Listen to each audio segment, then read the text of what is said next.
Assalamualaikum warahmatullahi wabarakatuh.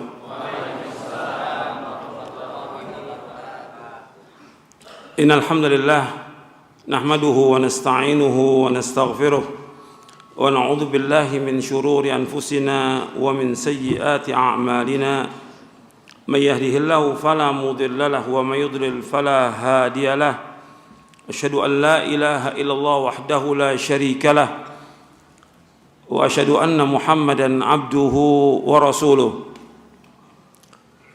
Ya ayyuhalladzina amanu taqullaha haqqa tuqatih wa la tamutunna illa wa antum muslimun. Ya ayyuhan nasu taqu rabbakumul ladzi khalaqakum min nafsin wahidah wa khalaqa minha zawjaha wa batta minhuma rijalan katsiran wa nisaa'a. واتقوا الله الذي تساءلون به والأرحام إن الله كان عليكم رقيبا يا أيها الذين آمنوا اتقوا الله وقولوا قولا سديدا يصلح لكم أعمالكم ويغفر لكم ذنوبكم ومن يطع الله ورسوله فقد فاز فوزا عظيما أما بعد فإن أصدق الحديث كتاب الله وخير الهدي هدي محمد صلى الله عليه وعلى آله وسلم وشر الأمور محدثاتها وكل محدثة بدعة وكل بدعة ضلالة وكل ضلالة في النار. Sebelum saya mulai, saya minta kepada yang hadir jangan foto-foto. Tolong perhatikan, antum ini mau ngaji, jangan foto-foto, nggak ada manfaatnya buat antum. Jangan foto-foto. Kajian ini cukup direkam dengan apa yang sudah ada dari panitia dan nggak boleh ada yang ngerekam. Kemudian yang penting bagi antum datang ke tempat ini mendengarkan kajian ini agar antum mendapatkan manfaat. Kita datang ke tempat ini untuk mengkaji Al-Quran wa Sunnah ala fahmi salaf supaya antum dapat ilmu, dan kita bersyukur kepada Allah Ta'ala bisa berkumpul di Masjid At-Taqwa di Kawali Ciamis. Alhamdulillah, ini nikmat dari Allah SWT. Kita bisa berkumpul di tempat ini untuk mengkaji ayat-ayat Allah dan hadis-hadis Nabi SAW yang mudah-mudahan bermanfaat buat kita semuanya. Ikhwan fillah, azakumullah. Kajian ini saya ingin membawakan yang berkaitan dengan tujuan hidup seorang mukmin. Tujuan hidup seorang mukmin adalah sorga. Tujuan hidup seorang mukmin sorga. Ini harus antum ingat ini. Bukan dunia. Bukan. Kita hidup diciptakan oleh Allah, tujuan hidup kita adalah sorga. Kita diciptakan oleh Allah Subhanahu wa Ta'ala untuk ibadah kepada Allah. Yang ibadah ini kalau kita kerjakan dengan benar akan membawa kita ke sorga. Kalau soal rezeki dunia pasti dikasih oleh Allah Ta'ala. Karena itu Allah menyebutkan di dalam surah Adz-Dzariyat surah 51 ayat 56 sampai ayat 58. Allah berfirman, "Wa ma khalaqtul jinna wal insa illa liya'budun. Ma uridu minhum min rizqin wa ma uridu ay yut'imun. Innallaha war-razzaqu dzul quwwatil matin." Tidak aku ciptakan jin dan manusia melainkan untuk beribadah kepadaku. Dan aku tidak minta rezeki dari mereka. Dan aku tidak minta makan dari mereka. Sesungguhnya Allah zat yang maha pemberi rezeki, zat yang maha kuat, zat yang maha kokoh. Allah menyebutkan di surah Adz-Dzariyat di ayat 56 ini, "Wa ma khalaqtul jinna wal insa illa liya'budun." Tidak aku ciptakan jin dan manusia melainkan untuk beribadah kepadaku. Jadi kita diciptakan oleh Allah untuk ibadah, bukan untuk main-main, bukan untuk jalan-jalan, bukan untuk mengumpulkan harta, bukan untuk dunia. Beda dengan orang kafir. Kalau orang kafir, dia hidup untuk makan, untuk main-main, bersendau gurau. Makanya Allah menyebutkan innamal hayatu dunya la'ibun walahwun. Sesungguhnya kehidupan dunia itu laib, permainan, dan sendau gurau kehidupan dunia ini. Sedangkan kita diciptakan untuk apa? Ibadah kepada Allah Ta'ala. Ibadah itu harus Anda ingat, kita ini untuk ibadah kepada Allah. Kalau soal rezeki, semua dijamin oleh Allah Ta'ala. Pasti dikasih, pasti. Kalau orang kafir dikasih rezeki, apalagi orang muslim. Kafir dikasih rezeki sama Allah, bahkan dibuka semua, dikasih sama Allah rezeki itu. Kalau orang kafir dikasih, orang mukmin juga dikasih. Cuma yang harus kita ingat, orang mukmin dikasih oleh Allah tidak seperti orang kafir. Karena rezeki dikasih oleh Allah kepada orang mukmin untuk menegakkan ibadah kepada Allah. Perhatikan itu. Rezeki dikasih oleh Allah untuk menegakkan ibadah kepada Allah. Orang kafir dikasih rezeki oleh Allah untuk apa? Untuk tambah dosa dan maksiat mereka kepada Allah. Orang mukmin dikasih rezeki oleh Allah untuk apa? Untuk menegakkan ibadah kepada Allah. Sedangkan orang kafir dikasih rezeki oleh Allah untuk tambah dosa dan maksiat. Makanya Allah sebutkan dalam surah Ali Imran, wala yahsabanna alladhina kafaru annama numli lahum khairun li anfusihim innama numli lahum liyazdadu ithma walahum adzabun alim.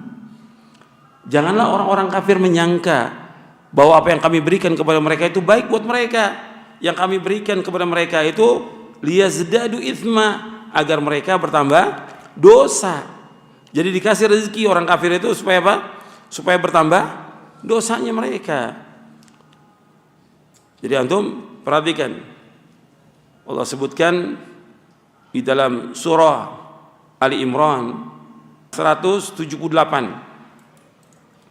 wala yahsabanna alladziina kafaru annama numli lahum khairun li anfusihim innama numli lahum liyazdadu itsma wa lahum adzabun muhin. Walahum adzabun muhin. Janganlah orang-orang kafir menyangka bahwa apa yang kami berikan kepada mereka itu baik buat diri mereka. Kami berikan kepada mereka supaya mereka bertambah dosa. Liyazdadu itsma, supaya mereka bertambah dosa. Walahum adzabun muhin, bagi mereka azab yang menghinakan. Orang kafir. Surah Al-Imran ayat 178.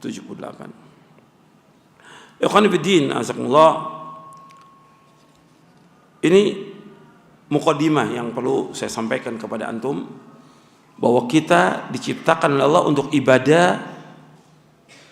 Rezeki pasti dikasih oleh Allah. Maka apa yang Allah berikan kepada kita dalam rangka menegakkan ibadah kita kepada Allah. Perhatikan, kita usaha, kita dagang, kita kerja, kita punya rezeki, punya apa aja, itu semua yang diberikan oleh Allah dalam rangka menegakkan ibadah kita kepada Allah. Itu ingat itu. Antum kerja, antum dagang, bukan mengorbankan ibadah, bukan mengorbankan sholat. Sholat wajib tegakkan pada waktunya dengan berjamaah bagi laki-laki. Nuntut ilmu wajib, seperti sekarang kita nuntut ilmu wajib. Jangan kemudian karena dagang, karena tugas, karena kerja, karena usaha, karena segala macam, kemudian apa? Dikorbankan ibadah kepada Allah. Nggak boleh. Semua usaha itu dalam rangka menegakkan ibadah kita kepada Allah. Jelas sampai sini? Jelas. Jadi kita kerja, dagang, usaha untuk menegakkan ibadah kepada Allah. Jangan ibadah dikorbankan demi kerja. Jangan ibadah dikorbankan demi usaha. Jangan ibadah dikorbankan demi kuliah. Demi seperti dokter, praktek atau yang lain. Dikorbankan ibadah kepada Allah. Sholatnya dikorbankan. Nuntut ilmu dikorbankan, baca Al-Quran dikorbankan, kemudian juga dia berbakti pada orang tua dikorbankan. Demi apa? Demi usaha, dagang dan yang lainnya. Nggak boleh. Kita hidup untuk ibadah kepada Allah. Semuanya Allah berikan dalam rangka menegakkan ibadah kita kepada Allah. Kemudian tadi saya sebutkan bahwa tujuan hidup seorang mukmin adalah sorga. Saya akan bawakan beberapa ayat Al-Quran.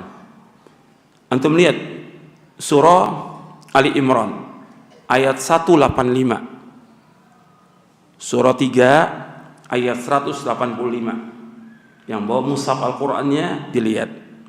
Allah berfirman, "Kullu nafsin dha'iqatul maut wa innama tuwaffawna ujurakum yawmal qiyamah. Faman zuhziha 'anil nari wa udkhilal jannata faqad faz wa mal hayatud dunya illa mata'ul ghurur." Allah berfirman dalam surah Ali Imran, surah yang ketiga ayat 185. Setiap jiwa pasti akan mati dan akan disempurnakan ganjaran kalian nanti pada hari kiamat. Dan barang siapa yang dijauhkan dari api neraka, dimasukkan ke sorga, maka dia adalah orang yang sukses. Dan tidaklah kehidupan dunia melainkan kehidupan yang menipu. Antum lihat di dalam ayat ini ada 4 poin dalam ayat ini. Surah Ali Imran, surah 3 ayat 185, ini ada 4 poin. Yang pertama, di poin yang pertama, Allah menyebutkan kullu nafsin dha'iqatul maut. Setiap jiwa pasti akan mati. Pasti akan mati. Siapapun dia orangnya pasti akan mati. Dia orang kaya, dia orang miskin, dia penguasa, dia nabi, dia rasul, dia wali, dia sahabat. Semuanya mati. Pasti mati. Enggak ada yang hidup. Sampai Allah berfirman kepada Nabi Muhammad SAW, "Innaka mayyitun wa innahum mayyitun." Sesungguhnya engkau Muhammad pasti akan mati dan mereka pun pasti akan mati. Enggak ada yang hidup. Pasti mati semuanya. Pasti. Makanya musibah yang paling besar yaitu musibah dengan wafatnya Rasulullah sallallahu alaihi wasallam. Itu musibah paling besar. Makanya ketika seorang terkena musibah, kata Nabi, ingat musibahku. Karena musibahku a'zamul musibah, musibah yang paling besar. Karena apa? Terputusnya wahyu, terputusnya hidayah, terputusnya cahaya, terputusnya ruh yang merupakan kehidupan ini. Wahyu ini ruh, wahyu nur, wahyu hidayah. Terputus dengan wafatnya Rasulullah SAW. Tapi tetap Quran dan Sunnah masih ada sampai nanti keduanya akan datang menemui Rasulullah SAW. Makanya kata Nabi, apabila seorang dari kamu idza usiba bi musibatin falyadhkur musibatahu li fa innahu a'zamul musibah, kata Nabi. Apabila seorang terkena musibah, ingat musibah. Musibahku ingat. Karena musibahku yang paling besar. Yaitu apa? Kematiannya atau wafatnya Rasulullah SAW. Para sahabat adalah semuanya orang yang paling cinta kepada Rasulullah SAW. Maka ketika Rasulullah meninggal, sedih mereka. Luar biasa. Sampai Umar marah dengan meninggalnya Rasulullah SAW. Marahnya karena apa? Karena cintanya beliau kepada Rasulullah SAW. Saya mengatakan Rasulullah meninggal dunia, aku akan penggal lehernya. Datang Abu Bakar Siddiq radhiyallahu an, melihat orang sudah kumpul di masjid, sedih, menangis semuanya. Kemudian datang Umar bin Khattab, datang Abu Bakar Siddiq radhiyallahu an ke rumahnya, anaknya Aisyah radhiyallahu anha. Melihat Nabi sudah meninggal, dicium keningnya oleh Abu Bakar Siddiq. Engkau adalah orang yang thayyib, yang baik ketika hidup maupun sudah mati. Wangi Rasulullah, hidupnya maupun meninggalnya. Kemudian masuk ke masjid, melihat Umar sedang mengunus pedang. Kata Abu Bakar Siddiq radhiyallahu an, "Man kana ya'budu Muhammadan fa inna Muhammadan qad mat, wa man kana ya'budu Allah fa inna Allah hayyun la yamut." Barang siapa yang menyembah Muhammad sudah meninggal dunia. Barang siapa yang menyembah Allah, Allah tetap hidup dan tidak akan mati. Terjatuh pedangnya Umar radhiyallahu an. Kemudian Abu Bakar membacakan ayat dalam surah Ali Imran, "Wa ma Muhammadun illa rasulun qad khalat min qablihi ar-rusul afa imma ta'u qutilan qalabtum ala aqabikum wa may yanqalib ala aqibai fala yadurullahu syai'a wa sayajzillahu asy-syakirin." Allah berfirman dalam surah Ali Imran, kata Umar, seolah-olah ayat ini belum pernah aku dengar. Dan Umar hafal Al-Quran. Dibacakan oleh Abu Bakar Siddiq radhiyallahu anhu, "Wa ma Muhammadun illa rasul." Dan tidaklah Muhammad melainkan seorang rasul. Qad khalat min qabli rusul, telah berlalu sebelumnya rasul-rasul sebelum Nabi Muhammad SAW. Semuanya sudah meninggal dunia. Illa satu yang belum meninggal. Semua nabi, semua rasul sudah meninggal dunia kecuali satu. yaitu Nabi Isa alaihissalatu wassalam, karena diangkat ke langit dan akan turun nanti di akhir zaman. Tugasnya Nabi Isa alaihissalatu wassalam untuk membunuh siapa? Dajjal. Tugasnya satu, belum selesai, maka diangkat oleh Allah ke langit dan masih hidup. Setelah tugasnya selesai membunuh Dajjal, baru diwafatkan oleh Allah Subhanahu wa taala. Kemudian dilanjutkan oleh Allah, afa imma ta'u qutilan qalabtum ala aqabikum. Apakah kalau beliau meninggal dunia atau terbunuh, kalian kembali atas tumit kalian, kembali kafir? Wa may yanqalib aqibai fala yadurullah syai'a. Barang siapa yang kembali dalam kekafiran, maka tidak akan membahayakan Allah sedikit pun juga. Wa sayajzillahu syakirin, dan Allah akan membalas orang-orang yang bersyukur. Di dalam surah Ali Imran ayat 144. Atau Abu Bakar meyakini dan para sahabat meyakini tentang wafatnya Rasulullah SAW.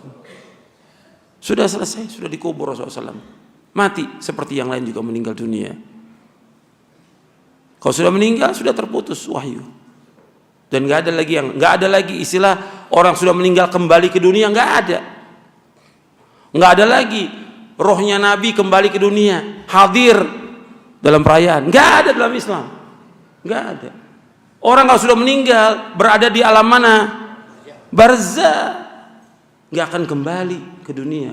Min waraihim barzakhun ila yaumi yub'atsun. Di belakang mereka ada barzah sampai hari dibangkitkan, nggak mungkin kembali ke dunia. Ketika Nabi masih hidup, SAW, Nabi ada di Madinah.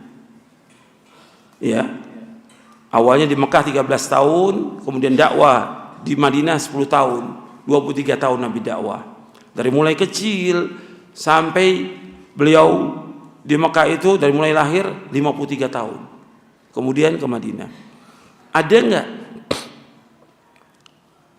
riwayat Nabi ketika dia masih hidup di Madinah, tapi pada saat yang sama ada juga di Mekah, saat yang sama ada juga di Mesir, saat yang sama ada juga di Syam? Ada nggak? Nggak ada. Ini waktu beliau masih hidup. Masa sekarang sudah meninggal dunia, rohnya ada di mana-mana, hadir setiap acara maulid. Masuk di akal manusia atau tidak itu? Ya, saya ajak berpikir. Kalau Nabi masih hidup, nggak ada riwayat, oh Nabi beda dengan yang lain. Kalau Nabi ada di Madinah, ada juga saat yang sama di Mekah, ada juga di Mesir, ada juga di Syam, ada juga di Yaman. Orang nggak mungkin, nggak ada seperti itu. Kalau udah masih hidup nggak bisa seperti itu, apalagi sudah meninggal. Sampai sini paham? Ya, ini ilmu ini. Yang kedua, Allah menyebutkan, kita masih menjelaskan ayat. Yang kedua, Allah menyebutkan kullu nafsin dha'iqatul maut wa innama tuwaffawna ujurakum yaumal qiyamah. Kalian akan disempurnakan ganjaran kalian nanti pada hari kiamat. Disempurnakan ganjaran pada kiamat. Karena di dunia belum sempurna orang diberikan ganjaran. Akan diberikan ganjaran, apakah itu berupa kebaikan atau kejelekan, nanti disempurnakan di akhirat. Karena apa yang terjadi di dunia ini belum sempurna. Orang berbuat kebaikan dibalas betul 10 sampai 7 kali lipat, tapi sempurna nanti di akhirat. Orang yang berbuat kejelekan, banyak orang yang zolim, penguasa yang zolim, tapi mati begitu aja, belum dibalas oleh Allah. Nanti disempurnakan di hari kiamat. Semuanya itu, kezoliman, kebohongan, kenistaan, kecurangan, penipuan, semua akan dibalas sempurna pada hari kiamat. Kemudian yang ketiga dalam ayat ini, faman zuhzi'a 'anil nari wa udkhilal jannata faqad faz. Dan barang siapa yang dijauhkan dari api neraka, dimasukkan dia ke dalam sorga, maka dia adalah orang yang sukses. Jadi ukuran sukses manusia itu apabila dimasukkan kemana? Sorga. Dunia ini bukan ukuran sukses. Orang kaya raya, punya mobil banyak, punya rumah besar, punya usaha maju, bukan sukses. Itu cobaan dan ujian buat dia. Sukses yang hakiki, sukses yang abadi, ketika orang dijauhkan dari api neraka, dimasukkan ke sorga, baru dikatakan sukses. Kalau kita mau lihat orang yang sukses, pertama kali para anbiya wa rasul alaihi wassalatu wassalam. Para nabi dan rasul, semua adalah orang yang sukses. Yang kedua, para sahabat. Karena para sahabat dijamin dengan surga. Wa kullan wa'adallahu husna. Dan semua kami janjikan mereka dengan surga. Itu orang sukses. Maka yang kita ikut jejaknya orang-orang yang sukses. Nanti saya akan sebutkan apa aja yang dapat memasukkan kita ke dalam surga.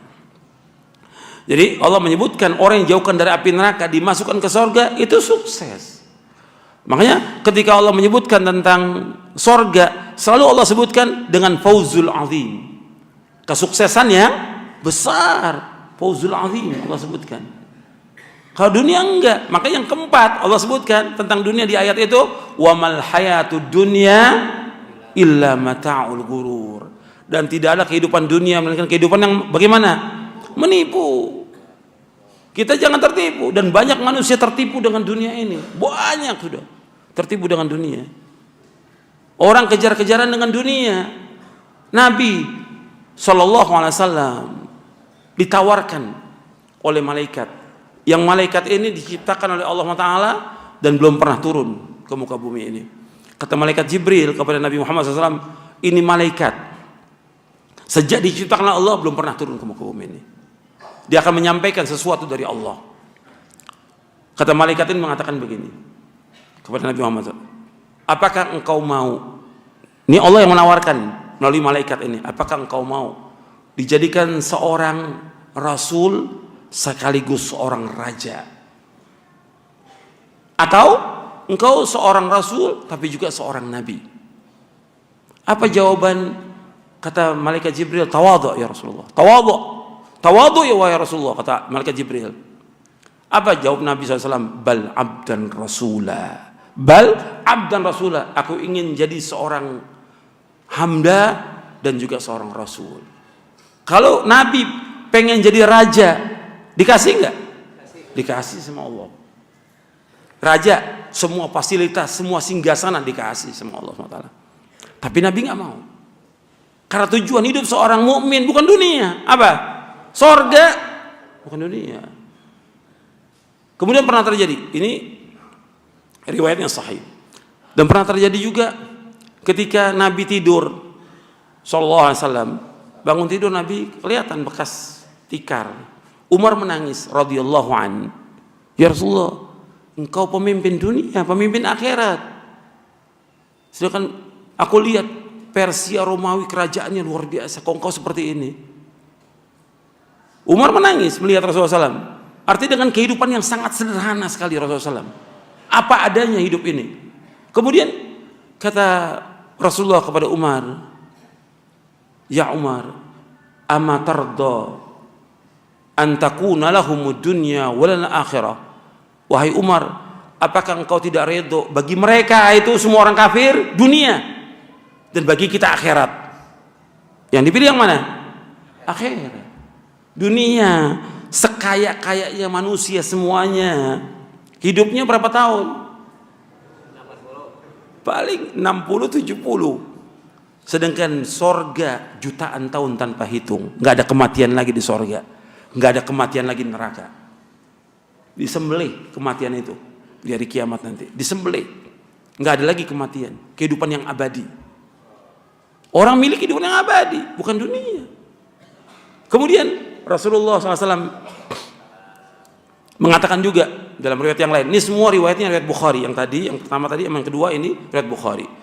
Kata Nabi kepada Umar bin Khattab, tilka ummatun ujilat thayyibatun fil hayati dunya. Mereka satu kaum yang Allah segerakan kenikmatan dunia, di akhirat mereka nggak dapat apa-apa. Kebaikan mereka diberikan ganjaran di dunia, di akhirat tidak. Orang kafir ada yang membantu orang miskin, orang fakir, membantu orang yang terkena gempa, tsunami. Kafir dibalas oleh Allah dunia, tapi di akhirat tidak. Semua dibatalkan amalnya. Wa qadimna ila ma 'amilu min 'amalin faja'alnahu haba'an manthura. Kami hadapkan seluruh amal mereka, kami jadikan seperti debu-debu yang berterbangan. Enggak ada. Tapi orang beriman akan terus pahalanya jari sampai hari kiamat. Selama dia ikhlas dan selama dia mengikuti contoh Rasulullah sallallahu alaihi wasallam. Kemudian terjadi juga pada Nabi SAW. Artinya Nabi tujuan hidupnya sorga. Ini yang kita ikut. Tujuan Nabi sorga hidupnya, bukan dunia. Ditawarkan pada waktu di Mekah ketika susah luar biasa Nabi SAW mendakwakan dakwah tauhid. Para sahabat disiksa, diusir. Kalau kamu berhenti dalam dakwah ini, aku tawarkan kamu kekuasaan, harta, atau wanita yang paling cantik di Mekah. Nggak mau Nabi semuanya. Bukan itu yang dicari.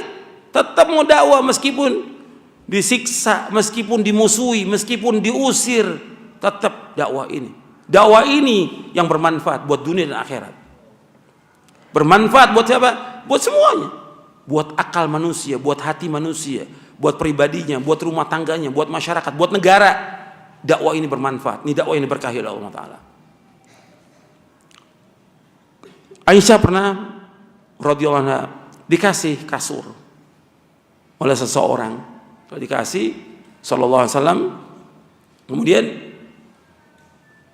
Nabi pulang, lihat, dari mana Aisyah? Dari hadiah dari tetangga.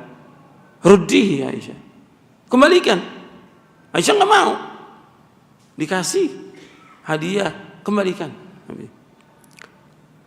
Akhirnya terakhir Nabi katakan, wa Aisyah, kembalikan. Kalau seandainya aku mau, Allah jadikan gunung di Madinah, Allah jadikan sebagai emas untuk aku. Kalau aku mau, Allah jadikan gunung di Madinah ini menjadi emas untuk aku, kata Rasulullah. Tapi Nabi nggak mau. Nabi hidup dengan apa adanya, sebagai contoh teladan yang baik bagi umat ini. Beliau tidak kaya raya, tidak, sederhana hidupnya. Pernah cuma ada 3 butir kurma di rumahnya. Pernah juga tidak ada apa-apa, yang ada cuma air dan kurma. Itu hidupnya Rasulullah SAW, sederhana. Tidak seperti yang sekarang, orang hidup dengan berbagai macam kemewahan yang ada. Dan itu berat. Semakin banyak harta itu, semakin berat nanti di hari kiamat. Makanya Nabi SAW tidak khawatir kalau umatnya fakir. Bukan kita disuruh jadi fakir, enggak. Nabi di antara doa Nabi berlindung dari kefakiran Nabi. Tapi Nabi tidak khawatir kalau umatnya fakir. Yang Nabi khawatir umatnya kaya, berlomba-lomba dengan dunia. Dalam hadis yang sahih yang diriwayatkan oleh Imam Bukhari dan Muslim, Nabi bersabda SAW, mal faqra akhsha alaikum walakin akhsha an tubsata dunya alaikum kama busitat ala man kana qablakum fatanafasuha kama tanafasuha fatuhlikakum kama ahlakathum. Kata Nabi SAW, bukan kefakiran yang aku takut sekalian, tapi yang aku takut atas kalian dibukakan pintu dunia ini oleh Allah. Kalian kejar-kejaran masalah harta, bersaing, berlomba-lomba masalah harta, mencari dunia. Lantas dunia itu membinasakan kalian sebagaimana dunia ini membinasakan orang-orang sebelum kalian. Makanya dunia ini mata'ul gurur. Dan dunia ini indah, dan banyak orang tertipu. Bukan 1, bukan 2, jutaan manusia sudah tertipu dengan dunia ini. Jutaan manusia. Kalau mau dihitung sampai sekarang sudah miliaran manusia sudah tertipu dengan dunia ini. Miliaran manusia. Makanya Nabi menyebutkan dalam hadis yang lain, yang sahih. Kalau yang tadi saya sebutkan riwayat Bukhari dan Muslim.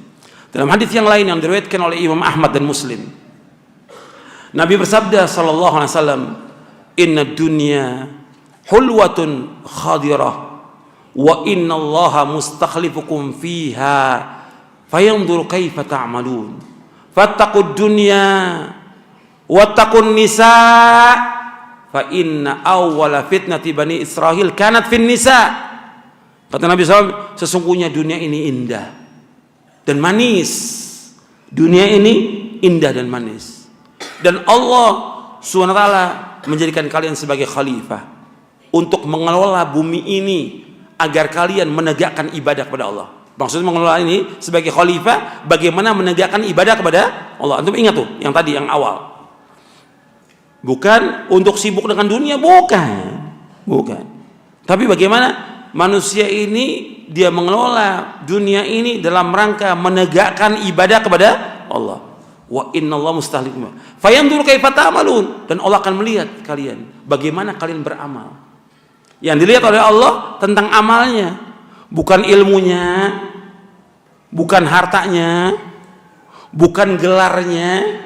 Kan gelarnya banyak tuh, profesor, doktor, ya, doktor, LC, MA, segala macam sudah. Bukan itu yang dilihat. Yang dilihat apa? Fayanzuru kaifa ta'malu, bagaimana kalian mengamalkan. Fattaqud dunya, hati-hati kepada dunia. Wattaqun nisa, hati-hati kepada wanita. Fa inna awwala fitnati bani Israil kanat fin nisa. Sesungguhnya fitnah yang pertama yang membinasakan Bani Israil disebabkan karena wanita. Nabi sebutkan dua, hati-hati kepada dunia, hati-hati kepada wanita. Hadis ini sahih riwayat Imam Ahmad dan Muslim. Rasulullah SAW mengingatkan ini untuk kita semuanya, supaya kita hati-hati, karena ini bisa menghalangi tujuan kita dalam ibadah kepada Allah dan menghalangi tujuan kita untuk masuk ke dalam sorga. Tuh, ingat itu. Dunia bisa menghalangi manusia untuk masuk sorga, wanita bisa menghalangi dia untuk masuk ke dalam sorga. Dan banyak terjadi. Orang bisa rusak agamanya ya karena istrinya. Orang sibuk dengan dunia karena istrinya. Orang bisa pisah dengan saudaranya karena istrinya. Dan masih banyak lagi fitnah. Fitnah wanita besar. Dua fitnah, fitnah dunia, fitnah harta, dan juga fitnah wanita besar. Nabi bersabda dalam hadis yang sahih yang diriwayatkan oleh Imam Tirmidzi dan yang lainnya. Nabi bersabda, inna likulli ummatin fitnah wa fitnatu ummati al-mal. Setiap umat ada fitnah, fitnah umatku dalam masalah harta. Harta. Terfitnah orang dengan harta. Orang awam terfitnah dengan harta. Penuntut ilmu terfitnah dengan harta. Yang sudah ngaji, kata udah ngaji, terfitnah dengan harta. Ustadznya, dai-nya terfitnah juga masalah harta. Terjadi atau tidak itu? Terjadi. Waki yang terfitnah dengan dunia, dengan harta. Padahal ini akan ditanya harta dari mana diperoleh dan kemana dihabiskan, akan ditanya oleh Allah. Kemudian hadis yang lain yang berkaitan dengan wanita, dalam hadis yang disepakati oleh Imam Bukhari dan Muslim, Nabi bersabda SAW, "Ma taraktu ba'di fitnatan hiya adarru 'ala rijali minan nisa", muttafaqun alaih. Tidak aku tinggalkan fitnah yang lebih berbahaya bagi kaum laki-laki melainkan wanita. Disepakati oleh Imam Bukhari dan Muslim. Fitnah yang lebih berbahaya bagi wanita. Ini fitnah. Tapi ingat, meskipun wanita itu fitnah, kalau dia jadi salihah, dia lebih baik dari semua isi dunia ini. Itu ingat ya. Wanita meskipun dia fitnah, kalau dia salihah, qanitah, hafizah, dan dia taat kepada Allah dan taat kepada suaminya, maka dia lebih baik dari dunia dan seisinya. Kata Nabi SAW dalam hadis riwayat Muslim, ad-dunya mata' wa khairu mata'i dunya al-mar'atu salihah. Dunia ini perhiasan, dan sebaik-baik perhiasan dunia semuanya ini wanita yang salihah. Bagaimana antum mendidik istri antum menjadi wanita yang salihah? Itu kewajiban antum masing-masing. Dunia antum didik, di akhirat akan ditanya nanti. Antum ingat, ini fitnah. Jadi, ikhwani fid din, azakumullah, ini muqaddimah yang perlu saya sampaikan kepada antum tentang dunia ini dapat menghalangi manusia untuk masuk ke dalam surga. Wanita juga demikian, belum yang lainnya. Tapi yang kita tuju dalam hidup ini akhirat, surga. Sekarang apa yang bisa masukkan manusia ke surga? Banyak. Yang bisa masukkan manusia ke dalam surga banyak. Tapi enggak semuanya saya bawakan. Yang pertama yaitu Islam. Orang kalau ingin masuk surga, masuk Islam dulu. Kalau orang kafir nih, dia berbuat kebaikan, semua kebaikan dilakukan, tapi tetap kafir, mati dalam keadaan kafir, masuknya kemana? Neraka. Syarat untuk masuk ke dalam surga, syaratnya apa? Islam. Harus Islam. Dalam artian Islam ini tauhid kepada Allah Taala. Karena Nabi bersabda dalam hadis yang sahih yang diriwayatkan oleh Imam Bukhari, la yadkhulul jannata illa nafsun muslimah, kata Nabi. Tidak akan masuk surga kecuali nafsun muslimah, seorang muslim, jiwa yang muslim, kafir tidak. Karena banyak puluhan ayat dalam Al-Quran bahwa orang kafir tempatnya di mana? Neraka dalam Al-Quran. Makanya kita bersyukur kepada Allah diberikan hidayah di atas Islam. Karena orang-orang kafir ketika mereka ini hidup dan kemudian dia mati dalam keadaan kafir, dimasukkan Allah ke neraka, dan mereka menyesal. Manfaat nggak penyesalan mereka di neraka? Manfaat atau tidak? Nggak manfaat. Mereka menyesal di neraka. Mereka mengatakan, ya Allah, kembalikan aku ke dunia. Aku ingin menebus dengan sepenuh bumi emas. Dan nggak mungkin orang punya sepenuh bumi emas, nggak mungkin. Dan nggak ada yang punya. Tapi begitulah penyesalan mereka. 1 ton emas juga nggak punya dia. Tapi sepenuh bumi emas. Allah abadikan dalam Al-Quran. Innal ladzina kafaru wa matu wa hum kuffarun fala yuqbala min ahadihim mil'ul ardi dhahaba walau iftada bih ulaika lahum adzabun alim wa ma lahum min nasirin. Dalam surah Al-Imran ayat 91. Innal ladzina kafaru, sesungguhnya orang-orang kafir, wa matu wa hum kuffar, dan mereka mati dalam keadaan kafir. Fala yuqbala min ahadihim, tidak akan diterima dari mereka mil'ul ardi dhahaba, sepenuh bumi emas. Walau iftadabi, meskipun mereka ingin menebusnya, nggak mungkin, nggak akan diterima oleh Allah. Ulaika lahum adzabun alim, bagi mereka azab yang pedih, wa ma lahum min nasirin, dan mereka tidak ada penolongnya. Artinya orang-orang kafir nggak punya penolong. Orang-orang kafir bagi mereka azab yang pedih. Orang-orang yang kafir kekal dalam neraka selama-lamanya. Ini penyesalan mereka nanti di hari kiamat. Penyesalan mereka di hari kiamat ketika mereka dimasukkan ke dalam neraka, baru mereka menyesal. Ya Allah, kembalikan kami ke dunia. Kami ingin menebus dengan sepenuh bumi emas. Gak bisa lagi. Bahkan antara mereka, ya Allah, kembalikan kami ke dunia supaya kami bisa beramal soleh. Gak ada manfaatnya lagi. Makanya harus Islam. Syarat untuk masuk surga itu harus apa? Islam. Gak ada yang lain kecuali Islam.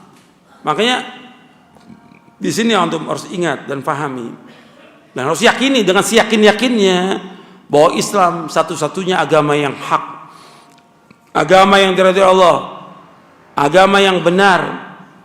Selain Islam nggak diterima oleh Allah. Itu harus yakin.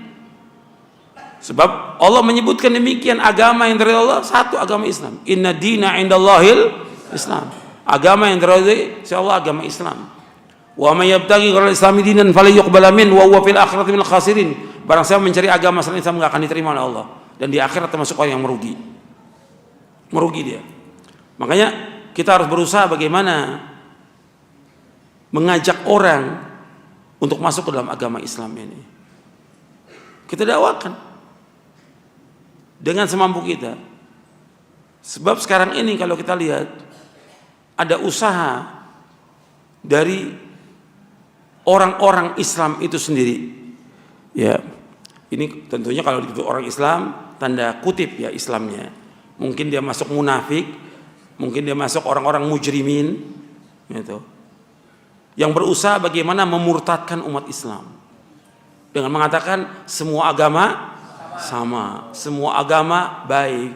Ini kalimat yang sesat dan kufur.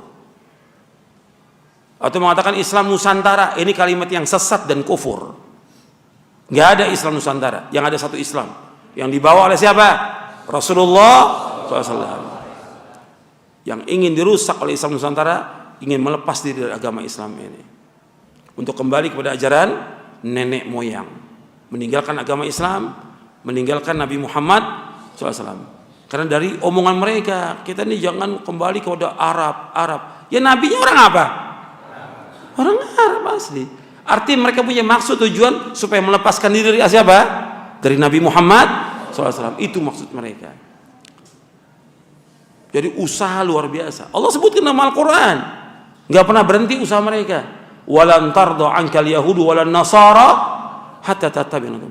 Orang Yahudi Nasrani nggak akan berhenti berusaha bagaimana memurtadkan, nggak akan berhenti mereka terus. Dia langsung terjun untuk memurtadkan Islam, atau dia menyuruh orang-orangnya, walinya orang kafir.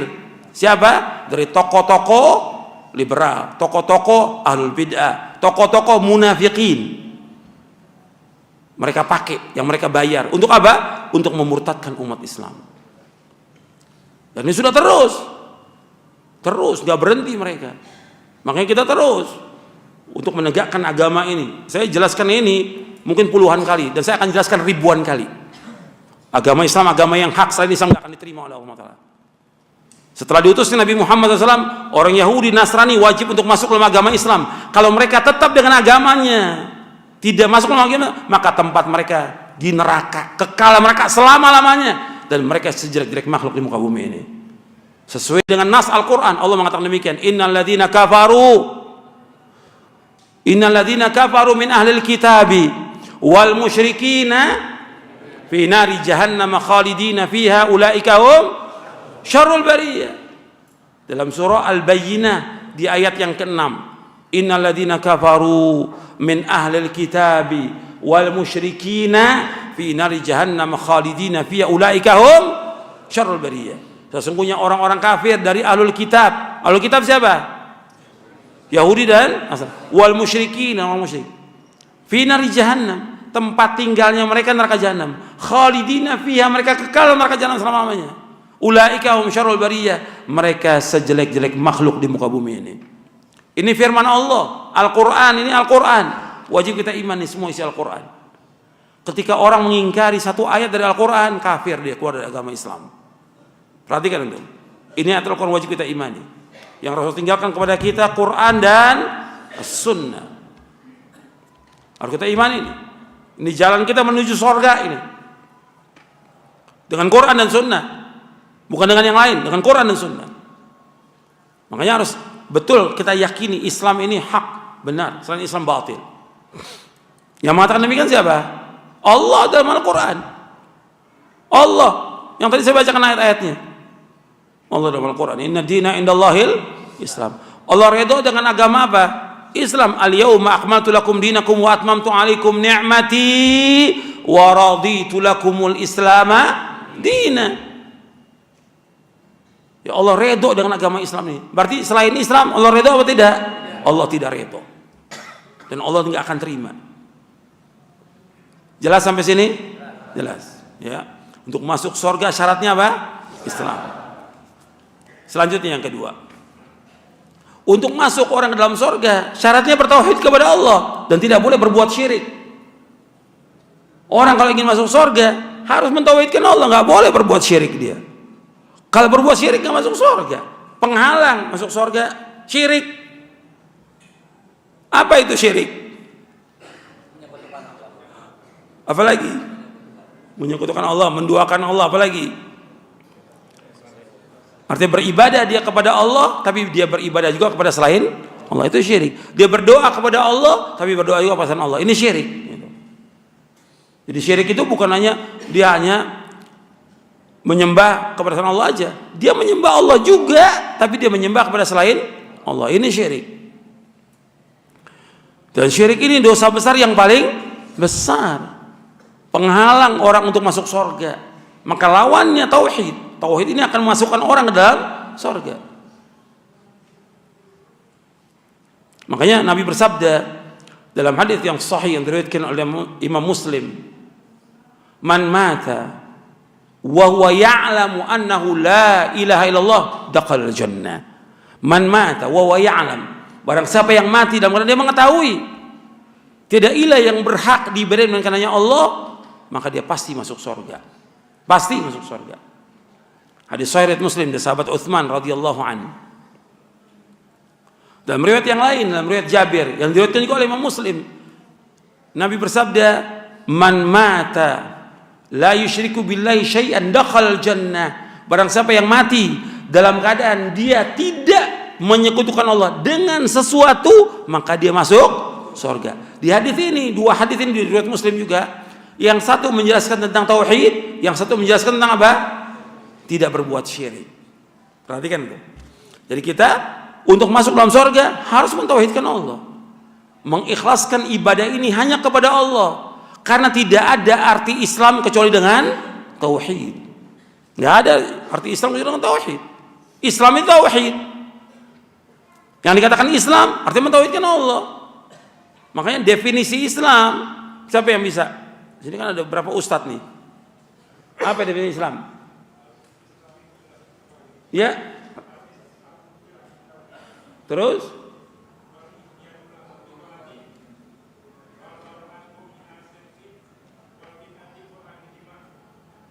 Iya. Jadi yang dikatakan Islam itu al-istislamu lillahi bitauhid wal inqiyadu lahu bitta'ah wal bara'atu minasyirki wa ahli.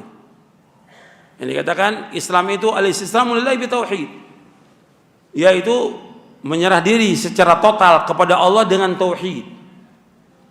Wal inqiyadu lahu bitta'ah, dan tunduk patuh kepadanya dengan ketaatan. Wal bara'atu minasyirki wa ahli, dan berlepas diri kesyirikan dan orang-orang yang berbuat syirik. Itu yang dikatakan Islam. Jadi Islam itu, yang pertama, Islam itu artinya apa? Mentauhidkan Allah. Artinya kita berserah diri secara total kepada Allah dengan tauhid. Nggak ada penyerahan diri kepada Allah tanpa tauhid. Harus tauhid kepada Allah. Mengikhlaskan ibadah itu hanya kepada Allah. Wal inqiyad lahu bi ta'ah, tunduk patuh kepada Allah dengan ketaatan. Kalau dia orang Islam, buktikan dia sebagai orang Islam dengan apa? Dengan ketaatan dia kepada Allah Ta'ala. Kemudian berlepas diri kesyirikan. Gak bisa orang Islam berbuat kesyirikan atau bergabung dengan orang-orang musyrik, gak boleh. Islam ya harus berlepas diri kesyirikan. Makanya Nabi Muhammad SAW sejak di Mekah, Nabi sudah ajarkan kepada mereka, kepada sahabat, akidah al-wala wal bara'. Wala artinya loyalitas kepada Allah dan kepada orang beriman, bara' berlepas diri dari orang-orang yang berbuat kesyirikan. Lepas, tidak membantu mereka, tidak mendukung mereka, tidak tunduk pada mereka, semuanya. Tapi tidak menzolimi mereka. Tetap kita berlepas diri. Ini dakwah namanya. Bab orang nggak dikatakan dia bertauhid kepada Allah sampai dia berlepas diri dengan kesyirikan. Nggak dikatakan dia mentauhidkan Allah kalau dia belum melepaskan dirinya dari semua bentuk kesyirikan. Nggak bisa orang mengatakan saya mentauhidkan Allah.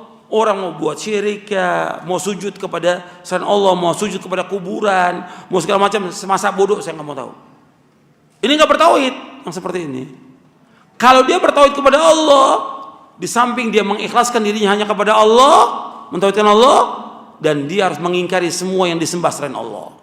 Harus, wajib dia mengingkari. Berlepas diri dari mereka dan dinyatakan berlepas diri itu. Seperti dikatakan oleh Nabi Ibrahim alaihissalam. Nabi Ibrahim mengatakan tegas kata bapaknya dan kaumnya, tegas. Makanya Allah menyebutkan bahwa Nabi Ibrahim sebagai uswah hasanah, Nabi Muhammad SAW sebagai uswah hasanah. Karena Nabi Muhammad disuruh mengikuti jejaknya siapa? Nabi Ibrahim alaihissalam. Tsumma auhayna ilaika an ittabi' millata Ibrahim hanifa. Nabi Ibrahim alaihissalam setelah mendakwakan bapaknya, mendakwakan kaumnya agar mereka mentauhidkan Allah, menjauhkan kesyirikan, penyembahan mereka kepada patung, matahari, bulan, bintang dan yang lainnya, kesyirikan yang mereka lakukan. Sudah dakwakan tapi mereka nggak mau. Termasuk bapaknya tidak mau. Maka Ibrahim menyatakan setelah dakwah terus menerus mereka nggak terima dan kaum nggak terima, langsung Allah abadikan dalam Al-Quran. Nabi Ibrahim berkata, wa idh qala Ibrahimu li abihi wa qaumihi innani bara'um mimma ta'budun illa alladhi fatarani fa innahu sayahdin wa ja'alaha kalimatan baqiyatan fi 'aqibihi la'allahum yarji'un. Dalam surah Az-Zukhruf surah 43 ayat 26 sampai 28. Wa idh qala Ibrahimu li abihi wa qaumihi, dan ingatlah tatkala Ibrahim berkata kepada bapaknya dan kaumnya. Ini berkata begini dinyatakan dengan terang-terangan atau disembunyikan? Hah? Terang-terangan dikatakan. Artinya nggak bisa dakwah sembunyi-sembunyi, nggak ada. Pernyataan jelas kepada bapak dan kaumnya. Innani bara'um mimma ta'budun. Sesungguhnya aku berlepas diri dari apa yang kalian sembah. Illalladzi fatarani, kecuali zat yang telah menciptakan aku, ya Allah. Fa innahu sayahdin, sungguhnya Allah akan menunjuki aku. Wa ja'alaha kalimatan baqiyatan fi aqibi la'allahum. Allah jadikan kalimat ini, kalimat la ilallah, sebagai kalimat yang kekal pada anak cucunya agar mereka kembali kepada kalimat ini. Kalimat tauhid. Artinya orang harus menyatakan kepada keluarganya tentang tauhid kepada Allah dan menjelaskan tentang bahaya kesyirikan. Bab syirik menghalangi manusia masuk ke dalam surga. Azar tempatnya di neraka, Azar. Dan bertemu dengan Ibrahim, wahai bapakku, dulu aku sudah sampaikan kepada engkau untuk masuk dalam agama ini, engkau enggak mau. Menyesal, mukanya hitam Azar di hari kiamat. Dimasukkan ke dalam neraka dengan sebab apa? Tidak mau dia untuk mengikuti millahnya Ibrahim yang hanif, yang lurus. Makanya antum ingat, syarat untuk masuk surga mentauhidkan Allah, menjauhkan syirik. Dan orang dikatakan dia mentauhidkan Allah kalau dia betul-betul mengikhlaskan ibadah hanya kepada Allah dan dia mengingkari semua sesembahan selain Allah. Harus mengingkari. Jadi nggak bisa kita membenarkan adanya agama lain selain Islam. Kita membenarkan adanya orang-orang yang menyembah pada selain Allah. Nggak boleh kita benarkan. Kita mengingkari. Hati kita mengingkari atau kita sampaikan bahwa perbuatan-perbuatan itu syirik, harus kita sampaikan. Nggak boleh kita diam. Nggak boleh. Penyampaian itu harus supaya orang tahu. Nggak boleh kita bersahabat dengan orang-orang kafir, menjadi sahabat yang dekat dengan mereka, kita membenarkan agamanya mereka, nggak boleh. Makanya orang-orang munafik mengatakan semua agama sama, orang-orang munafik. Nggak benar pernyataan dia, kufur dan menyesatkan umat. Maksudnya kalau ada tokoh atau kiai atau ajengan yang berpendapat demikian, loh, ajengan atau kiai, kalau memang sama, kenapa antum nggak masuk Nasrani aja? Kan jelas, kan sama. Iya. Kok tetap KTP-nya Islam? Rubah dong kalau sama. Sekarang antum sekarang udah Islam kan dari kecil. Antum sekarang menyatakan semua agama sama. Ya sekarang masuk dong Kristen. Nanti coba dulu berapa tahun masuk Buddha. Gitu. Coba dulu berapa tahun. Ini kita mengatakan kepada siapa? Kepada tokoh-tokoh yang mengatakan semua agama sama. Siapa aja? Apakah dia profesor, doktor? Apakah dia kiai? Apakah dia ajengan atau apa? Katakan. Antum mengatakan semua agama sama. Kalau sama, ya antum masuk dong Nasrani. Jadi jelas kita. Ajengan Nasrani. Jelas dong. Jadi biar ada kejelasan. Jangan antum mengatakan semua agama sama, tapi antum nggak buktikan. Buktikan dong. Supaya jelas gitu. Sehingga nggak samar-samar lagi, antum jelas gitu. Karena yang paling berbahaya dalam agama Islam ini orang-orang munafikin, paling berbahaya dalam agama Islam. Maka tempatnya pun mereka dalam Al-Quran di mana? Keraknya neraka. Innal munafiqina fid darkil asfali minan nar, kata Allah. Yang kedua sudah jelas ini ya. Jadi mentauhidkan Allah. Makanya orang yang paling bahagia di hari kiamat, orang yang paling bahagia di hari kiamat itu adalah orang yang dia mengucapkan kalimat la ilaha illallah dan dia konsekuen dengan kalimat ini. Maka dia orang yang paling bahagia dari kiamat. Dia akan mendapatkan syafaatnya Nabi Muhammad SAW untuk masuk ke mana? Ke sorga. Abu Hurairah radhiyallahu bertanya, ya Rasulullah, siapakah orang yang paling bahagia dengan syafaatmu nanti di hari kiamat? Apa jawaban Nabi SAW? As'adun nasi bisyafaati yaumal qiyamati man qala la ilaha illallah khalisan min qalbi. Akhrajahul Bukhari. Kata Nabi, orang yang paling bahagia dengan syafaatku nanti pada hari kiamat yaitu orang yang mengucapkan kalimat la ilaha illallah dengan ikhlas dari hatinya. Orang yang paling bahagia, kata Nabi. Artinya dia bahagia dengan apa? Dengan dapat syafaat Nabi Muhammad SAW, dia akan masuk ke mana? Sorga. Tapi dia harus buktikan konsekuensi dari kalimat apa? La ilaha illallah. Jangan berbuat syirik. Ketika dia berbuat syirik kepada Allah, penghalang dia untuk masuk ke dalam Surga. Karena orang yang berbuat syirik diharamkan oleh Allah masuk ke mana? Surga. Innahu, Allah berfirman dalam surah Al-Maidah di ayat 72, innahu may yusyrik billahi faqad harramallahu alaihil jannah wa ma'wahu an-nar wa ma lidh-dhalimin min ansar. Innahu may yusyrik billahi faqad harramallahu alaihil jannah wa ma'wahu an-nar wa ma lidh-dhalimin min ansar. Sesungguhnya orang yang berbuat syirik kepada Allah diharamkan bagi dia sorga, diharamkan tempat tinggalnya neraka, dan bagi mereka tidak ada penolong sama sekali. Itu surah Al-Maidah, surah yang kelima ayat 72. Jelas sampai sini? Jelas. Dalil banyak. Kita ini beragama dengan dalil, dengan hujjah, bukan dongeng. Dalil ini. Orang yang berbuat syirik nggak akan masuk, dalilnya ada di Quran. Makanya orang ketika dia mentauhidkan Allah, menjauhkan syirik, sebagai manusia, dia namanya manusia, kadang-kadang dia khilaf, berbuat dosa besar, berbuat dosa ini. Tapi syaratnya nggak berbuat syirik. Selama dia terus berusaha untuk taubat kepada Allah, dia taubat kepada Allah, meskipun dia berbuat dosa besar, tapi dia tidak berbuat syirik. Kata Allah apa dalam hadits qudsi yang diriwayatkan oleh Imam Tirmidzi, kata Allah, ya bna Adam, lau ataitani bi qurabil ardi khataya thumma laqitani la tusyriku bi syai'an la ataituka bi qurabiha maghfiratan. Wahai anak Adam, seandainya engkau datang kepadaku dengan sepenuh bumi dosa dengan syarat tidak berbuat syirik, maka aku akan datang kepadamu dengan sepenuh bumi ampunan. Itu luasnya ampunan Allah Ta'ala. Bukan Allah memberikan kesempatan atau menganjurkan orang berbuat dosa, tidak. Tapi tetap orang berbuat dosa wajib bertaubat kepada Allah dengan taubatan nasuha. Kan ayatnya juga banyak, hadis juga banyak menyuruh untuk taubat kepada Allah Ta'ala. Ya ayyuhalladzina amanu tubu ilallahi taubatan nasuha.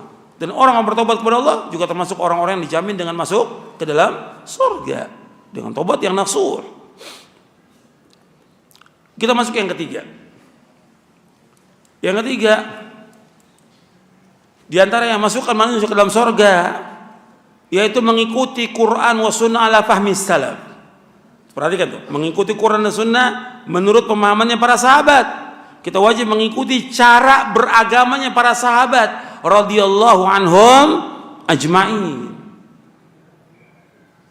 Sebab kita Al-Quran harus pahami dengan pemahaman mereka. Mereka yang paling tahu tentang Quran, mereka yang paling paham tentang Quran, mereka yang sudah melaksanakan semua isi Al-Quran, para sahabat.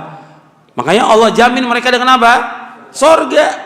Allah sebutkan dalam surah At-Taubah, surah Al-Bara'ah, surah 9 ayat 100. Surah Taubah, surah 9 ayat 100. Allah berfirman, was-sabiqunal awwalun minal muhajirin wal ansar walladzina ittaba'uuhum bi ihsanin radhiyallahu anhum wa radu an wa 'adalahum jannatin tajri tahtal anharu khalidina fiha abada dzalikal fawzul 'adzim.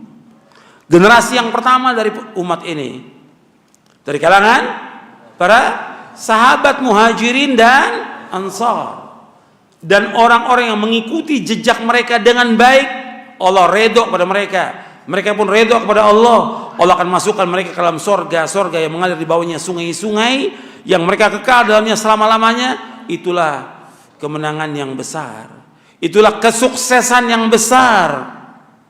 Ya, para sahabat di sini adalah orang-orang yang apa? Sukses dengan dimasukkan oleh Allah ke dalam surga. Padahal kalau kita lihat kehidupan para sahabat, hidupnya pas-pasan, sederhana hidupnya. Bukan berarti nggak ada yang kaya, ada. Dan Islam nggak melarang orang itu kaya. Islam tidak melarang orang kaya. Boleh orang itu kaya, tapi digunakan untuk menegakkan agama ini. Tidak melarikan dia dari mengingat Allah. Dan kekayaan diletakkan di tangan dia, bukan di hati. Lepas tangannya. Untuk dia sedekahkan, untuk dia infakkan, untuk menjalankan ibadah kepada Allah, untuk menegakkan agama ini. Boleh kaya. Tapi para sahabat secara umum miskin, fakir kehidupannya. Dan banyak sahabat-sahabat yang seperti itu. Seperti Bilal, Sa'ad bin Abi Waqqas, Abu Dzar Al-Ghifari, Ammar bin Yasir, dan banyak lagi, Abu Hurairah, Abu Dzar, dan segala macam, banyak sudah para sahabat. Tapi mereka sabar dengan kehidupan, redha dengan apa yang Allah berikan kepada mereka, redho mereka. Makanya mereka sukses. Makanya Nabi bersabda dalam hadis yang sahih riwayat Muslim, qad aflaha man aslama wa ruziqa kafafan wa qana Allah bima ata. Sungguh sukses siapa orang Islam. Kalau mau sukses masuk Islam. Diberikan rezeki cukup dan diberikan qanaah. Artinya puas dengan rezeki yang Allah berikan. Meskipun sedikit, tapi dia puas. Syukur sama Allah SWT. Itu para sahabat. Dan gak minta-minta. Gak ada sahabat minta-minta. Gak seperti sekarang orang. Orang awam mungkin umum. Penuntut ilmu. Ustadz, dai, suka minta. Gak boleh dalam Islam. Haram hukumnya. Minta-minta pada manusia. Kalau mau minta kepada siapa? Allah Rabbul Alamin. Jangan minta pada manusia. Haram. Dan orang yang minta-minta nanti di hari kiamat nggak ada ini mukanya nih, dagingnya nggak ada. Walaysa fi wajhi muzatul amin. Nanti di hari kiamat nggak ada itu. Itu hadis sahih Imam Bukhari. Kita kembali kepada yang tadi. Bahwa para sahabat radhiyallahu anhum adalah orang-orang yang dijamin Allah dengan sorga. Karena mereka orang yang paling baik dari semua manusia. Paling baik. Karena Nabi bersabda, khairun nasi qarni thumma alladhina yalunhum thumma khairum ummati qarni khairukum qarni. Tapi khairul qurun enggak ada. Lafaz khairul qurun tidak ada. Yang sahih riwayatnya khairun nas, khairu ummati, khairukum qarni. Ini hadis yang mutawatir. Dari Imam Bukhari, Muslim dan yang lainnya. Mutawatir. Kata Nabi, sebaik-baik manusia pada masaku. Kemudian yang sesudahnya. Kemudian yang sesudahnya. Jadi sebaik-baik manusia pada masaku, sahabat. Yang sudahnya siapa? Tabi'in. Yang sudahnya tabi'ut tabi'in. Sahabat yang terbaik. Ketika dikatakan Nabi, para sahabat yang terbaik. Baik tentang apanya? Kendaraannya, rupanya, rumahnya, kekayaannya. Tidak. Baik tentang ilmunya, baik tentang pemahamannya, baik tentang keyakinannya, baik tentang amalnya, baik tentang akhlaknya, baik tentang jihadnya, baik tentang semuanya. Para sahabat khairun nas, sebaik-baik manusia. Dari semua manusia yang terbaik para sahabat. Makanya mereka dijadikan oleh Allah sebagai apa? Saksi atas seluruh manusia. Wa kadzalika ja'alnakum ummatan wasata litakunu syuhada'a 'alan nas wa yakuna ar-rasulu 'alaikum syahida. Demikian kami jadikan kalian umat yang pertengahan, umat yang baik, agar kalian para sahabat menjadi saksi atas seluruh manusia dan Rasul sebagai saksi atas kalian. Maka dikatakan oleh para ulama ahli hadis, as-sahabatu kulluhum udul. Para sahabat semuanya orang-orang yang adil. Dengan ayat ini dalam surah Al-Baqarah di awal juz yang kedua. Jadi antum perhatikan itu, sahabat yang terbaik. Makanya mereka dijamin dengan surga. Makanya kita diwajibkan untuk mengikuti jejaknya para sahabat, cara beragama para sahabat. Karena jaminan surga bukan main-main. Surga yang kita cari. Makanya Nabi SAW ketika menyebutkan umat Islam berpecah menjadi berapa? 73 golongan. Nabi sebutkan satu yang selamat siapa? Siapa jamaah? Ma ana ahli wa ashabi. Para sahabat. Nabi ketika menyebutkan sataftariqu ummati ala 73 firqah kulluha finnar illa wahida. Umatku yang percaya 72 golongan, 72 masuk neraka, satu yang masuk surga. Siapa Rasulullah yang satu itu? Al-jamaah, jamaah. Inilah riwayat Imam Ahmad, Abu Daud, Tirmidzi dan yang lainnya. Dalam riwayat Tirmidzi dan Hakim dari sahabat Abdullah bin Amr bin As, Nabi menyebutkan yang dimaksud satu yang selamat, ma ana alaihil yauma wa ashabi, yaitu orang yang mengikuti aku dan para sahabatku. Jaminannya surga. Makanya kita terus siang malam mengajak orang kembali kepada Quran wa sunnah menurut pemahaman para sahabat. Ini bukan baru. Karena itulah perintah Allah dalam Al-Quran. Itulah perintah Nabi Muhammad SAW agar kita mengikuti cara beragamanya para sahabat radhiyallahu anhum ajmain. Agar kita selamat. Bukan kita membawa aliran baru, mazhab baru. Bukan agama baru. Ini dari zaman Nabi sudah bersabda demikian. Semua persoalan ketika fitnah itu ada, Nabi suruh kembalikan kemana? Dalam hadis Mu'ad radhiyallahu, dalam hadis Udzaifah apa Mu'ad saya lupa, Nabi bersabda SAW, satakunu fitnah, akan terjadi fitnah. Kemudian, ya Rasulullah, kaifa na'mal wa kaifa nasna? Apa yang harus kami perbuat? Apa yang harus kami lakukan? Apa kata Nabi SAW? Tarji'una ila amrikumul awal. Hendaklah kalian kembali kepada urusan kalian pertama kali. Kembali kepada pemahaman para sahabat. Ini hadis hasan diriwayatkan oleh Imam Tabrani dalam Mu'jamul Kabir. Hasan di sini. Artinya disuruh kita untuk mengikuti jejaknya para sahabat ketika terjadi banyak fitnah. Fitnah yang besar berkaitan dengan masalah agama. Ini fitnah luar biasa. Fitnah yang ada fitnah syubuhat, ada fitnah syahwat. Tadi di mukadimah saya sebutkan tentang fitnah syahwat. Fitnah wanita, fitnah harta, fitnah dunia, fitnah anak-anak, fitnah ini semua berkaitan dengan syahwat. Tapi yang kedua, fitnah syubuhat berkaitan dengan pemahaman, pemikiran, aliran, kelompok, golongan, hizb. Ini namanya fitnah syubuhat. Dan banyak orang terkena dengan fitnah syubuhat ini. Justru yang terkena dengan fitnah syubuhat di antaranya yang terbanyak orang-orang berilmu. Perhatikan itu, syubhat. Kalau fitnah syahwat terkena semuanya. Orang awam terkena, penuntut ilmu kena, orang-orang alim, ulama, dai juga kena, fitnah syahwat kena. Menumpuk-numpuk harta, tertipu dengan dunia. Tapi ini fitnah syubhat. Kalau fitnah syahwat merusak tujuan hidup manusia. Perhatikan tuh. Fitnah syahwat merusak tujuan hidup manusia. Tujuannya rusak, dia terhalang. Yang mesti dimasuk surga terhalang dengan dunia ini. Atau dia nggak dapat ganjaran, nggak dapat pahala karena tujuannya dunia. Dia baca Quran, mestinya karena Allah, supaya baca Quran supaya terdengar suaranya merdu bagus. Berarti bukan ingin dapat pahala, ingin dipuji oleh manusia. Rusak tujuannya, hilang pahalanya. Paham gak ini? Ima dia ria atau dia ingin dapatkan uang. Rusak tujuannya dia, hilang pahalanya, hilang ganjarannya. Yang kedua, fitnah yang berat ini syubhat. Syubhat merusak pemahaman dia. Pemahamannya rusak. Sehingga sulit untuk kembali. Kalau udah syubhat itu masuk di hati manusia, sulit buat kembali. Kata Imam Az-Zahabi di dalam kitabnya Siyar A'lamin Nubala, kata beliau, al-qulubu dha'ifah wa syubha khattafah. Hati manusia itu lemah, tapi syubhat terus menyambar manusia. Banyak orang terkena syubhat yang nggak mau ngaji lagi.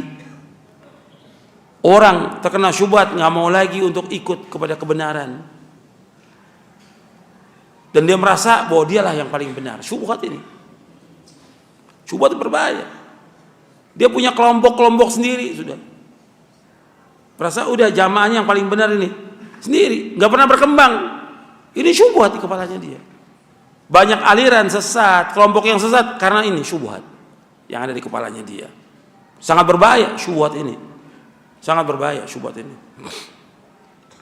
Bisa dihilangkan dengan apa? Ya harus dia bertaubat dulu kepada Allah dengan ilmu yang benar, betul-betul benar. Karena yang ilmu yang dipelajari itu banyak yang masuk syubhat di kepalanya.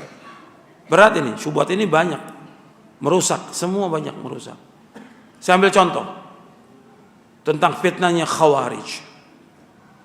Itu mereka terkena bukan fitnahnya syahwat, bukan. Mereka hidupnya susah-susah, Khawarij itu. Apa adanya mereka. Tapi yang terkena fitnah apa mereka? Syubhat di kepalanya dia. Sehingga dia punya anggapan bahwa orang yang berbuat dosa besar kafir. Pemerintah yang tidak berhukum dengan Islam kafir, wajib diperangi. Ini syubhat di kepalanya dia. Sehingga apa? Sehingga mereka berusaha bagaimana membunuh Ali bin Abi Thalib radhiyallahu anhu. Dan memang akhirnya terbunuh Ali bin Abi Thalib. Tapi waktu awal mereka menyerang Ali bin Abi Thalib radhiyallahu an, semuanya dibunuh oleh Ali. Sebagiannya kabur. Tapi mereka tetap punya dendam, Ali harus dibunuh sampai terbunuh oleh Abdurrahman bin Muljam. Syubhatnya kuat. Sampai diingat nggak mau. Sulit untuk mengingatkan orang yang sudah kena syubhat karena rusak, ilmunya rusak, pemahamannya rusak. Dia hidup susah nggak apa-apa, tapi tetap dia harus dengan pemahamannya. Khawarij susah hidup.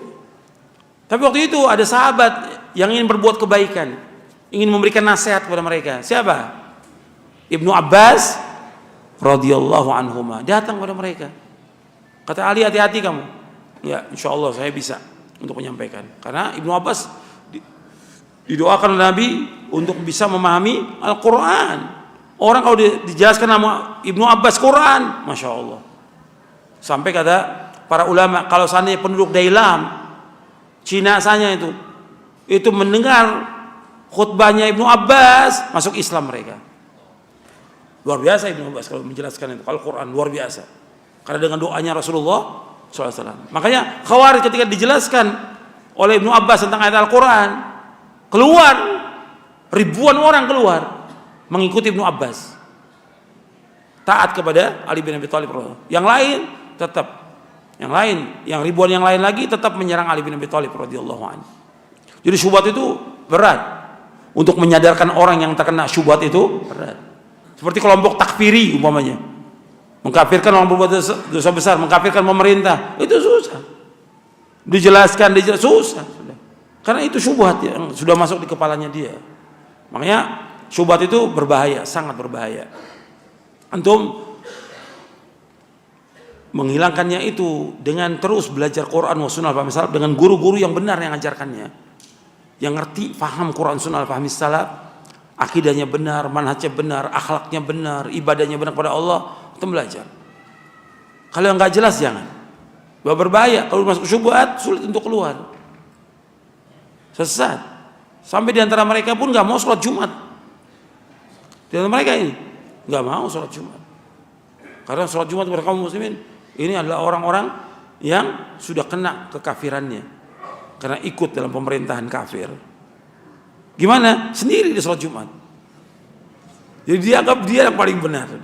Ini syubhat dari dulu dan dibawakan oleh para ulama tentang fitnah-fitnah ini. Makanya antum hati-hati. Itu tentang fitnah syahwat dan fitnah syubhat.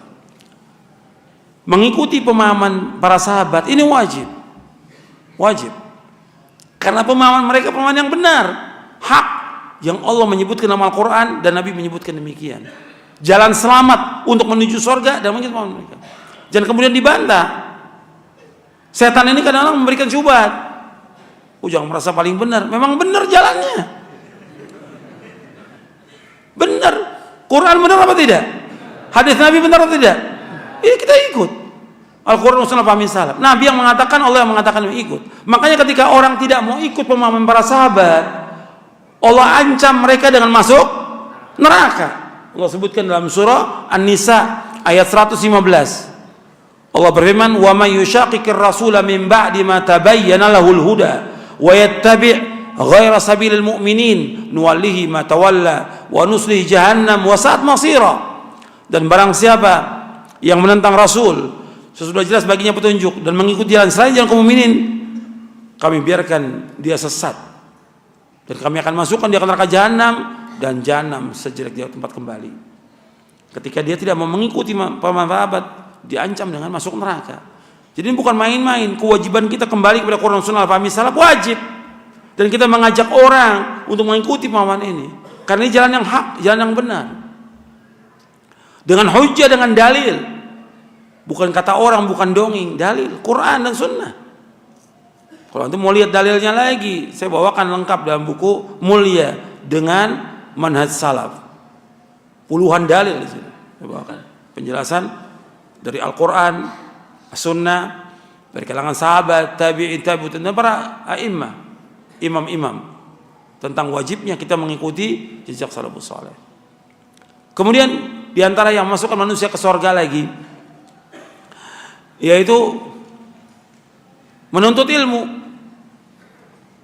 Ilmu harus ini. Sebab kita nggak akan bisa tahu tentang agama tanpa menuntut ilmu.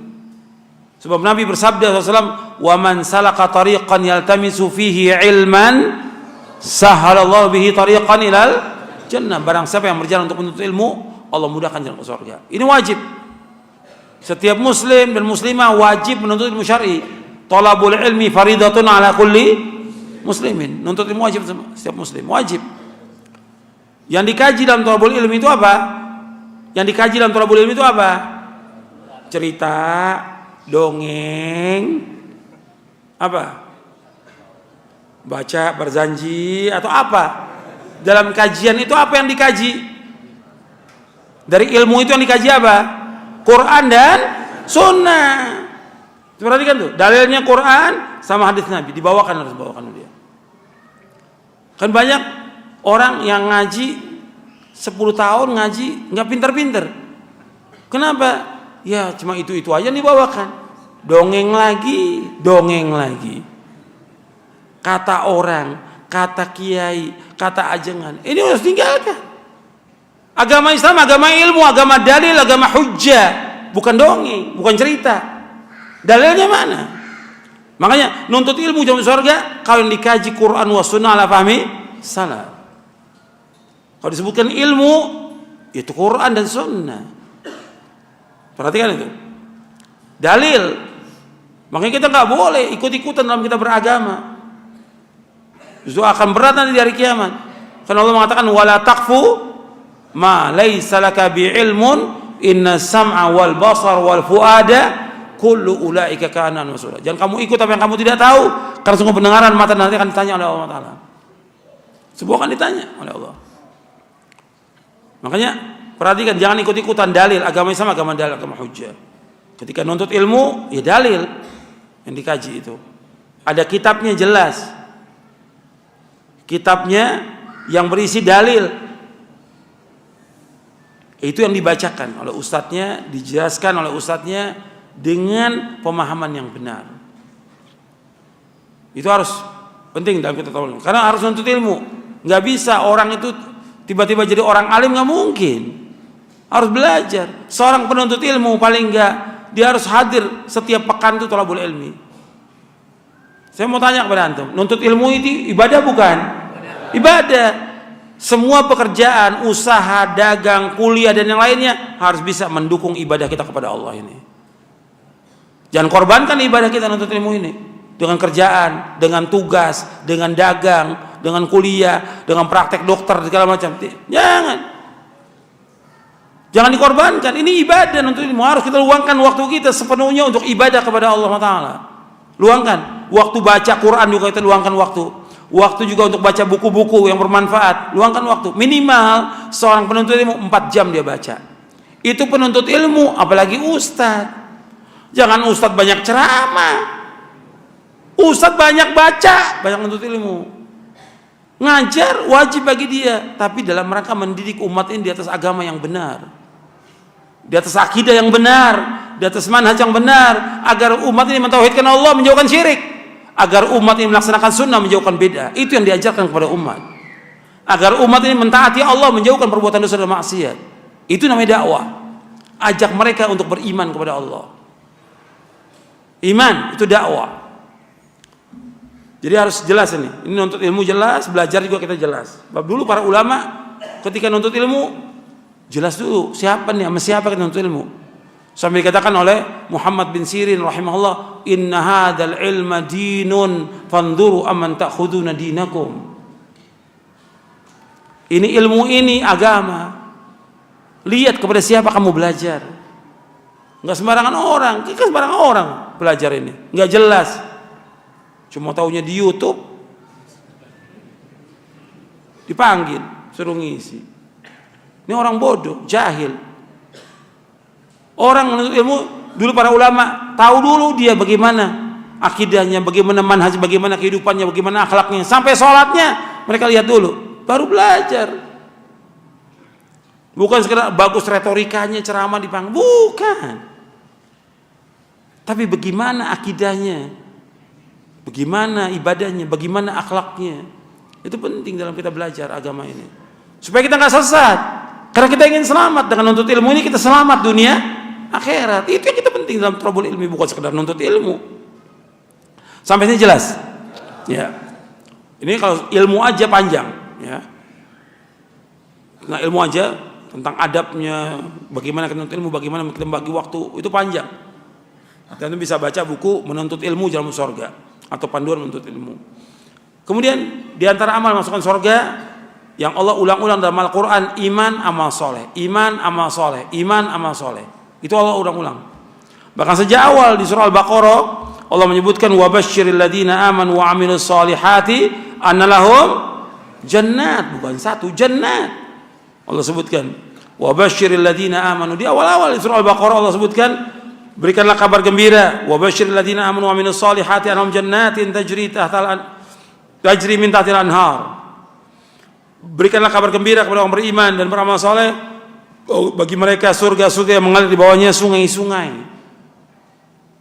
Iman, amal soleh memasukkan manusia ke dalam surga. Iman, amal soleh.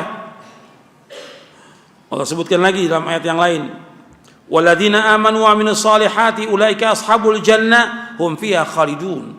Dan orang beriman dan beramal soleh, bagi mereka adalah orang-orang penghuni surga. Mereka kekal dalamnya selama-lamanya. Ini ratusan ayat dalam Al-Quran menjelaskan iman, amal soleh. Makanya harus kita kuatkan iman kita. Makanya di antara doa Abdullah bin Mas'ud radhiyallahu anhu, Allahumma zidna imanan wa yaqinan wa fiqhan. Allahumma zidna imanan wa yaqinan wa fiqhan. Ya Allah, tambahkanlah kami ilmu. Ya Allah, zidna imanan. Ya Allah, tambahkanlah kami iman, wa yaqinan, keyakinan, wa fiqhan, dan pemahaman tentang agama. Jadi betul-betul kita harus menambah. Antum sekarang ini ngaji, bagaimana usahakan ngaji antum bertambah iman antum kepada Allah. Antum menuntut ilmu untuk merangka iman ini nambah, tambah takut kepada Allah Ta'ala. Kemudian amal soleh tambah ketaatan, bukan tambah surut. Amal-amal soleh banyak, ribuan amal soleh. Di antara amal soleh yang memasukkan manusia ke surga, di antaranya taat kepada orang tua, berbakti pada orang tua. Makanya Allah menyebutkan setelah tauhid, berbakti orang tua. Wa'budullaha wa la tusyriku bihi syai'a wa bil walidaini ihsana. Hendaklah kalian beribadah kepada Allah saja, jangan menyekutukan Allah, dan hendaklah kalian berbuat baik kepada kedua orang tua. Berbuat baik pada kedua orang tua. Berbuat baik pada kedua orang tua merupakan jalan menuju surga, memasukkan anak ke dalam surga. Dia seorang muslim harus taat pada orang tuanya, berbakti pada orang tua, membantu orang tuanya. Nggak boleh kurang ajar, nggak boleh membantah, nggak boleh membangkang, mengatakan saja nggak boleh, pada orang tua nggak boleh. Sebab dosa yang paling besar setelah syirik durhaka pada orang tua. Dosa yang paling besar setelah syirik durhaka pada orang tua. Jangan sekali-kali antum menghardik orang tua. Allah berfirman dalam surah Al-Isra, wa qada rabbuka alla ta'budu illa iyyah wa bil walidaini ihsana imma yablughanna 'indaka al-kibara ahaduhuma aw kilahuma fala taqul lahumā uff wa la tanharhumā wa qul lahumā qawlan karīmā wahfid lahumā janaha adh-dhulli minar rahmah wa qur rabbirhamhumā kamā rabbayani shaghīrā. Allah telah mewajibkan kepada kalian tidak boleh kalian beribadah hanya kepada Allah, dan kalian berbuat baik kepada kedua orang tua. Kalau salah satu atau kedua-duanya dia mengalami umur lanjut usia dan ada di sisi kamu, jangan kamu mengatakan jangan mengatakan jangan menengking, jangan menghardik, nggak boleh. Katakanlah kepada keduanya perkataan yang mulia. Kamu rendahkan dirimu, rendahkan sayapmu, rendahkan dirimu, tawadhu kepada orang tua, dan katakanlah, ya Allah, sayangilah kedua orang tuaku sebagaimana dia mendidik aku waktu kecil. Wahfid lahum janaha adh-dhulli minar rahmah, dengan kasih sayang. Wa qur rabbirhamhumā kamā rabbayani shaghīrā. Tentu ingat dalam surah Al-Isra ayat 23 ayat 24. Ini jalan menuju surga. Kemudian yang terakhir. Yang terakhir sebenarnya banyak. Di antara untuk masuk surga, terutama buat wanita, ya, para istri, dengan taat seorang wanita kepada istrinya, itu jamin dia untuk masuk surga. Jangan sekali-kali dia membantah suaminya, jangan durhaka pada suaminya, karena ketika dia menikah diserahkan oleh walinya kepada suaminya, jadi walinya bapaknya atau kakaknya atau pamannya itu menyerahkan si wanita ini kepada suaminya, maka kewajiban yang besar bagi si istri taat kepada suaminya. Itulah jalan dia menuju ke sorga, jaminan sorga. Makanya ketika ada wanita yang dia mengeluh tentang suaminya, ada wanita mengeluh tentang suami saya begini, kemudian kata Nabi, unduri aina anti minhu fa innahu jannatuki wa naruki. Perhatikanlah dirimu, bagaimana sikap kamu kepada suami kamu sorga kamu dan neraka kamu. Artinya kalau kamu taat sebagai seorang istri bersuami, sorga. Ketika kamu durhaka, tempatnya di neraka. Kemudian juga Nabi SAW menyebutkan di antara amal wanita ini gak banyak, wanita sedikit, yang penting dia taat pada suaminya. Nabi menyebutkan tentang wanita yang dijamin dengan sorga, kata Nabi SAW, idza shallatil mar'atu khamsaha wa shamat syahraha wa hassanat farjaha wa ata'at ba'laha dakhalatil jannah min abwabil jannati sya'at. Apabila seorang wanita salat yang 5 waktu, dia puasa di bulan Ramadan, dia menjaga kehormatannya, dia jaga pakaiannya tertutup dengan rapi sesuai dengan syariat, dia jaga kehormatannya, dan dia taat yang keempat kepada suaminya, dakhalatul jannah min abwabil jannah sya'at, dia akan masuk surga dari pintu surga mana yang dia kehendaki. Ini hadis diriwayatkan oleh Imam Ibn Hibban. Jadi dari surga mana yang dikehendaki dimasukkan. Nikmat bagi wanita taat pada suami. Ketika dia jadi istri taat pada suami. Tentunya dalam hal yang ma'ruf. Ketika kemungkaran, ya nggak boleh taat dalam kemungkaran, tapi wajib dia untuk taat pada suaminya. Dan dia harus bagaimana berbuat baik pada suaminya, senyum dan segala macam. Kewajiban dia mengurus rumah tangga dan juga mengurus anak-anaknya. Allah menyebutkan wanita tempatnya di rumah, dia wajib taat pada suaminya. Itulah jalan dia menuju surga. Nggak sulit bagi wanita, nggak ada jihad bagi wanita, nggak ada perang, nggak ada. Dan banyak hal-hal yang lain wanita digugurkan dari kewajibannya. Justru yang penting bagi dia menjadi orang yang salihah dengan taat kepada suaminya. Makanya ketika Allah menyebutkan tentang wanita yang salihah dalam surah An-Nisa di ayat 34, fas-salihatu qanitatun hafizatun lil ghaibi bima hafizallah. Perempuan yang saleh yaitu qanitat. Kata Al-Hafidz Ibnu Katsir ketika menjelaskan ayat ini, qanitat ay muti'atun lillahi wa li azwajihin.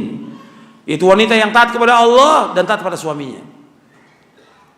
Dan dia perempuan-perempuan yang salehah dan menjaga dirinya ketika suaminya ada, apalagi ketika suami tidak ada, dijaga dirinya dengan apa yang Allah jaga dia.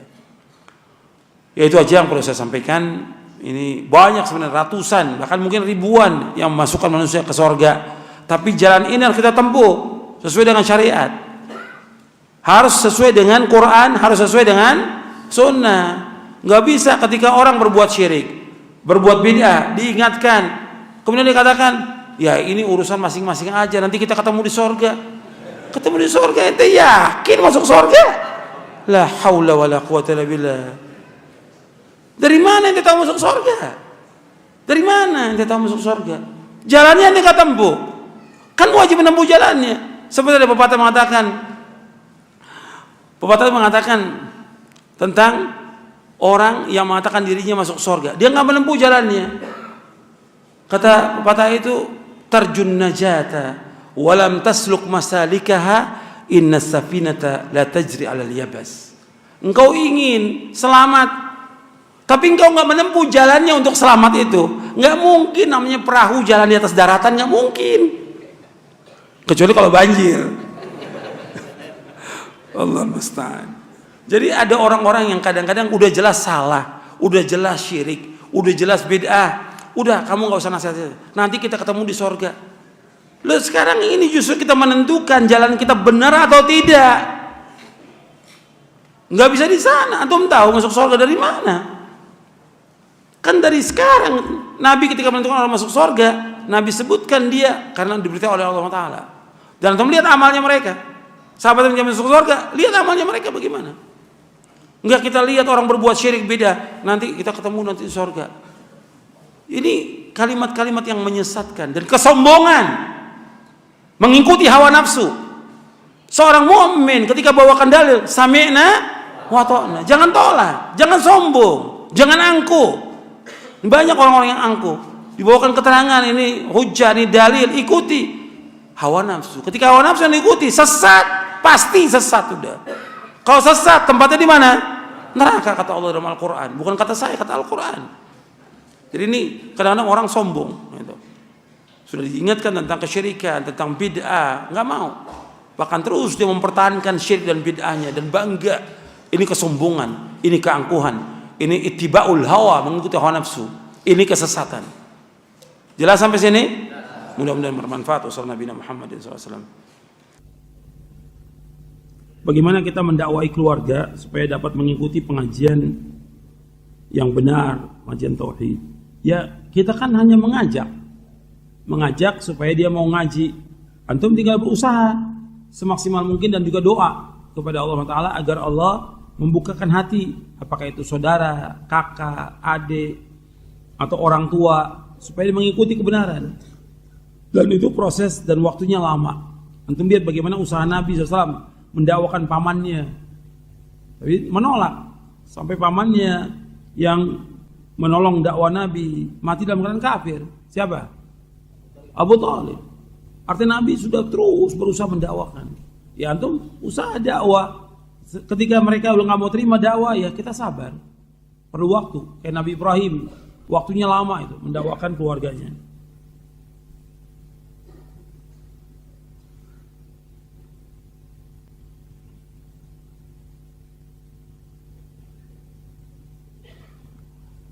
Kalau tujuan hidup seorang mukmin adalah surga, kemudian kita ibadah untuk mengharapkan surga. Bagaimana dengan pernyataan kita hidup bukan untuk masuk surga? Ini pernyataan orang-orang yang sesat dari kalangan tarekat. Jangan kita mengatakan bahwa kita ibadah untuk masuk surga. Yang mengatakan ibadah untuk masuk surga siapa? Allah dalam Al-Quran. Allah dalam Al-Quran. Nabi mengatakan demikian.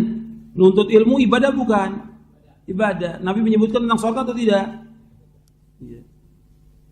Jadi tetap kita harus sesuai dengan dalil. Jangan pakai ro'yu. Kalau pakai ro'yu sesat. Ini agama, dalil. Bukan kata orang, kata ustadz, kata kiai, kata ajengan. Bukan. Kata dalil. Dari Quran Sunnah. Jelas? Bagaimana kita mengikhlaskan amalan kita karena Allah? Ya ini perjuangan ya. Perjuangan. Bahwa yang punya ganjaran, punya pahala Allah, yang punya sorga, punya neraka Allah, yang menciptakan kita Allah, yang memberikan rezeki Allah. Kenapa kita berbuat untuk mencari pujian manusia? Pujian manusia nggak akan mengangkat derajat kita di sisi Allah, dan celaan manusia tidak akan merendahkan kita di sisi Allah Taala. Semuanya tergantung dari iman kita, niat kita yang benar, dan amal soleh kita. Ikhlas dan ittiba. Jangan mengharapkan pujian, jangan ingin dipuji oleh manusia. Jangan mengharapkan dunia. Bagaimana tentang nasib umat-umat sebelum Rasulullah SAW? Ya ini serahkan kepada Allah. Yang penting sekarang antum berpikir bagaimana saya ini bisa masuk surga apa enggak? Antum berpikir buat diri antum. Bagaimana orang tua antum, bagaimana istri, bagaimana anak. Jangan berpikir tentang yang lalu. Serahkan kepada Allah. Ya, sama seperti ada orang, Ustaz, bagaimana negara ini banyak utangnya? Antum gak usah mikir negara, utang antum bayar.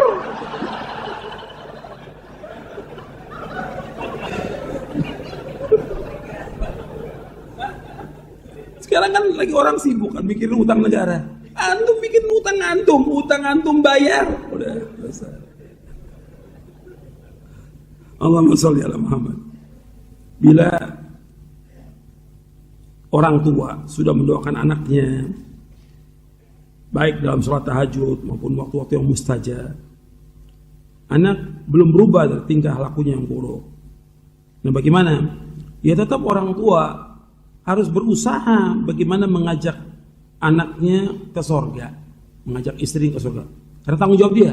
Allah berfirman, ya ayyuhalladzina amanu qu anfusakum wa ahlikum nara. Wahai yang beriman, jaga diri kamu dan keluarga kamu dari api neraka.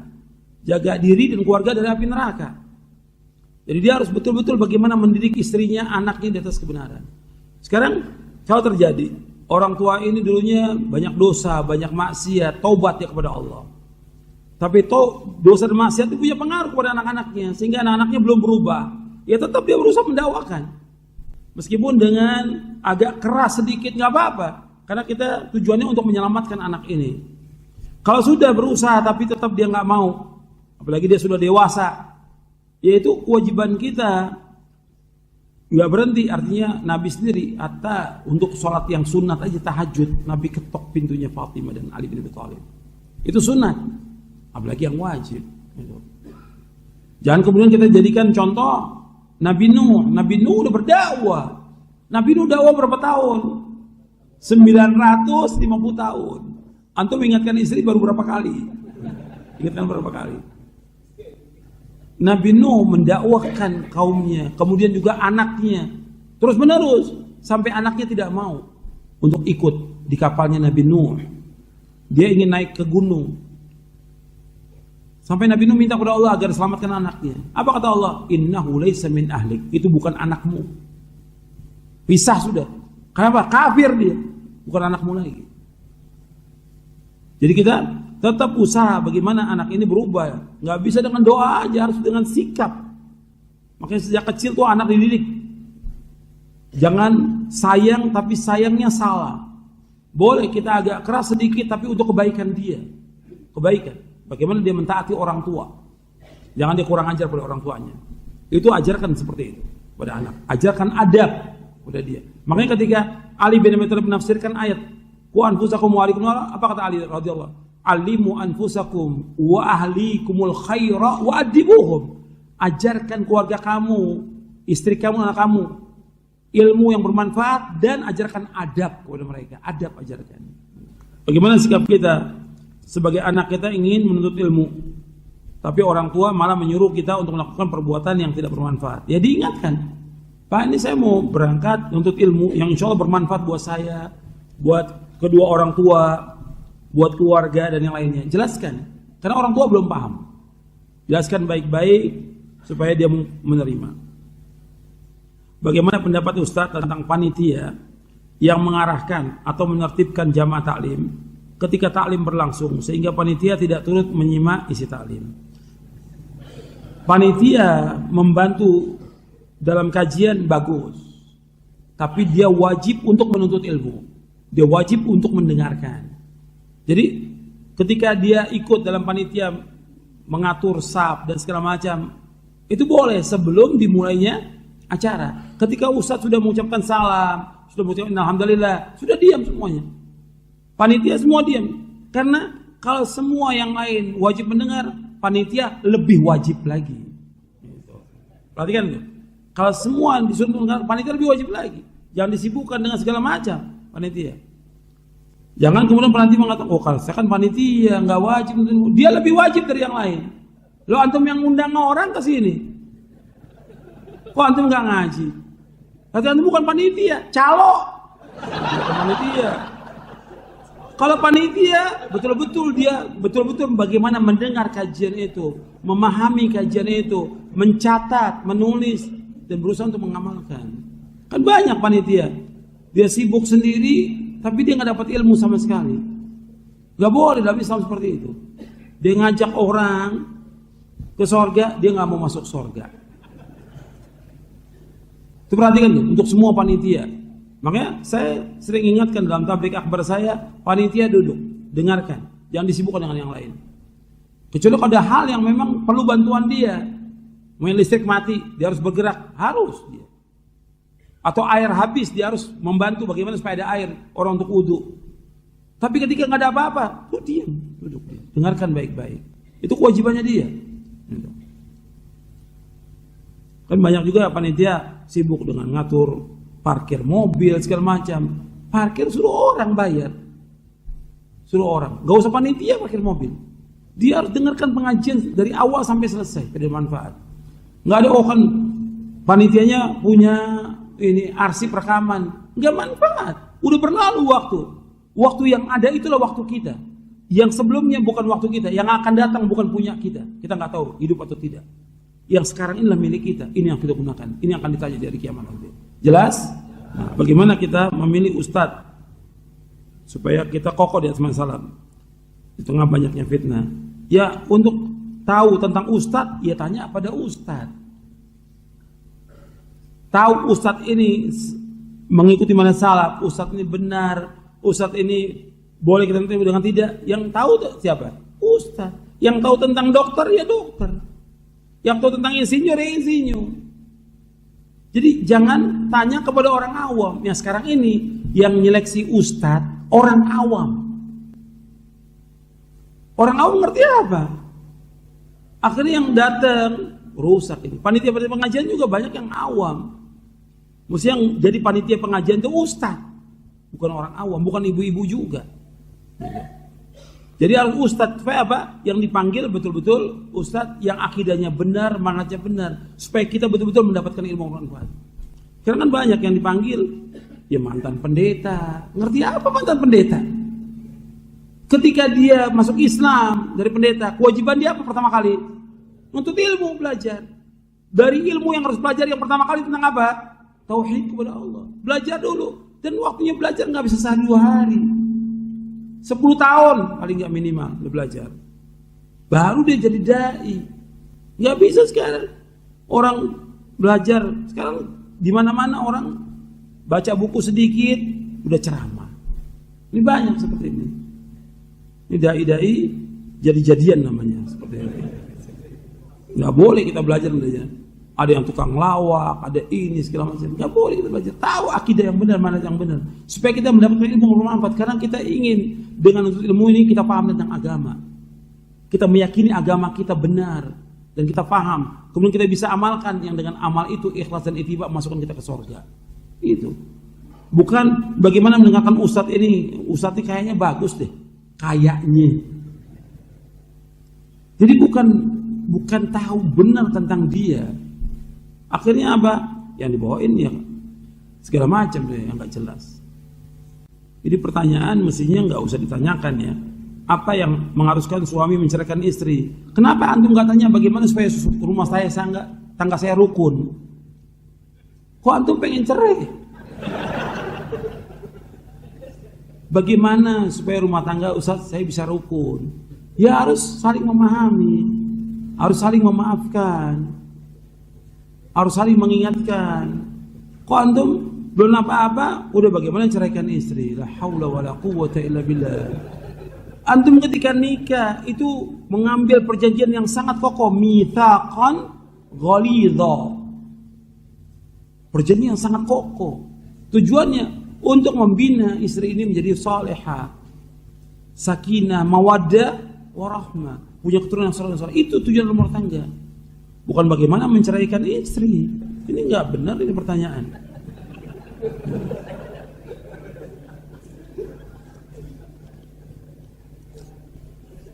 Kalau seandainya pun ada yang memang dia ada yang diceraikan, ya nggak perlu orang lain tahu. Apalagi di sini bagaimana, apakah dipublikasikan? Ya nggak boleh. Ya artinya sekarang kesalahan-kesalahan itu kan masih ada dari dua pihak. Kalau memang harus cerai, cerai nggak masalah. Di antara sahabat juga ada yang menceraikan istrinya. Tapi jelas usaha itu harus maksimal dulu. Gitu. Bagaimana merukunkan? Kan Allah juga ketika menyebutkan tentang masalah rumah tangga di dalam surah An-Nisa, sampai ketika bermasalah suami istri, suruh panggil dua keluarga, dari keluarga istri, keluarga suami, damaikan dulu, islah dulu. Sudah nggak mampu baru. Begitu Islam. Terus kan mungkin dari suami istri itu punya anak, punya keturunan. Yang nanti anak ini dikemanakan? Siapa yang mau didik dia? Itu kan tanggung jawab. Perlu waktu dan perlu kesabaran. Gitu. Dan orang nggak sembarangan. Kalau seperti itu, ya kesian dong wanita. Begitu kawin, nggak bagus, cerai. Nggak mau ikut suami, cerai. Kok segampang itu? Kan ketika dia sudah cerai, jadi janda, itu sudah di masyarakat, sudah penilaiannya sudah berkurang. Bagaimana kalau antum seperti itu dilakukan oleh orang terhadap anak antum yang perempuan begitu? Orang kawin, cerai. Atau saudara antum yang perempuan, bagaimana kalau antum digitukan? Harus kita lihat itu tentang maslahat dan mafsadah. Enggak semudah itu dalam kita berumah tangga dan juga menjawab permasalahan-permasalahan yang ada dalam masyarakat. Saya yakin bahwa manhaj salaf ini benar dan dakwah ini benar yang paling hak. Cuma karena di masyarakat ada banyak kebiasaan, keterbatasan dalam memahami syariat sehingga mereka masih melaksanakan hal-hal yang tidak sesuai dengan syariat dan saya ikut melakukannya karena belum mampu. Ya, antum harus punya sikap kan. Ketika masyarakat berbuat kesyirikan, bid'ah, nggak boleh kita ikut dalam syirik dan bid'ah itu. Nggak boleh. Adapun bergaul dengan masyarakat, tetap bergaul kita. Artinya ketika kita bertemu dengan dia, kita ucapkan salam, dengan tetangga kita senyum, dia sakit kita jenguk, dia perlu bantuan kita bantu. Tapi untuk acara-acara bid'ah nggak boleh kita ikut. Harus punya sikap dalam kita beragama. Acara syirik nggak boleh kita ikut. Itu yang penting tuh. Dalam kita beragama punya sikap. Karena banyak kaum muslimin nggak punya sikap. Jadi entar seperti ini, akhirnya apa? Masuk syubhat, lama-kelamaan sesat dia ikut larut dengan masyarakat lagi. Kembali lagi, yang tadi udah ikut sunnah kembali lagi kepada bid'ah. Dan itu rugi. Karena apa? Dia tahu kebenaran, kemudian ditinggalkan kebenaran itu lebih berat daripada sebelumnya dia belum tahu kebenaran. Sekarang udah tahu kebenaran, tinggal dilaksanakan kebenaran itu mudah, tapi dia nggak mau.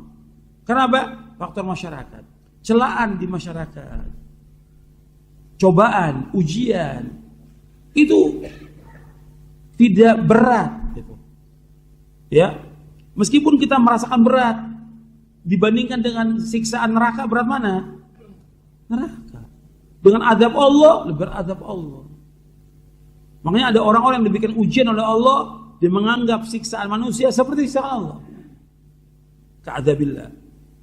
Allah murka dengan orang seperti itu. Mestinya dihadapin aja.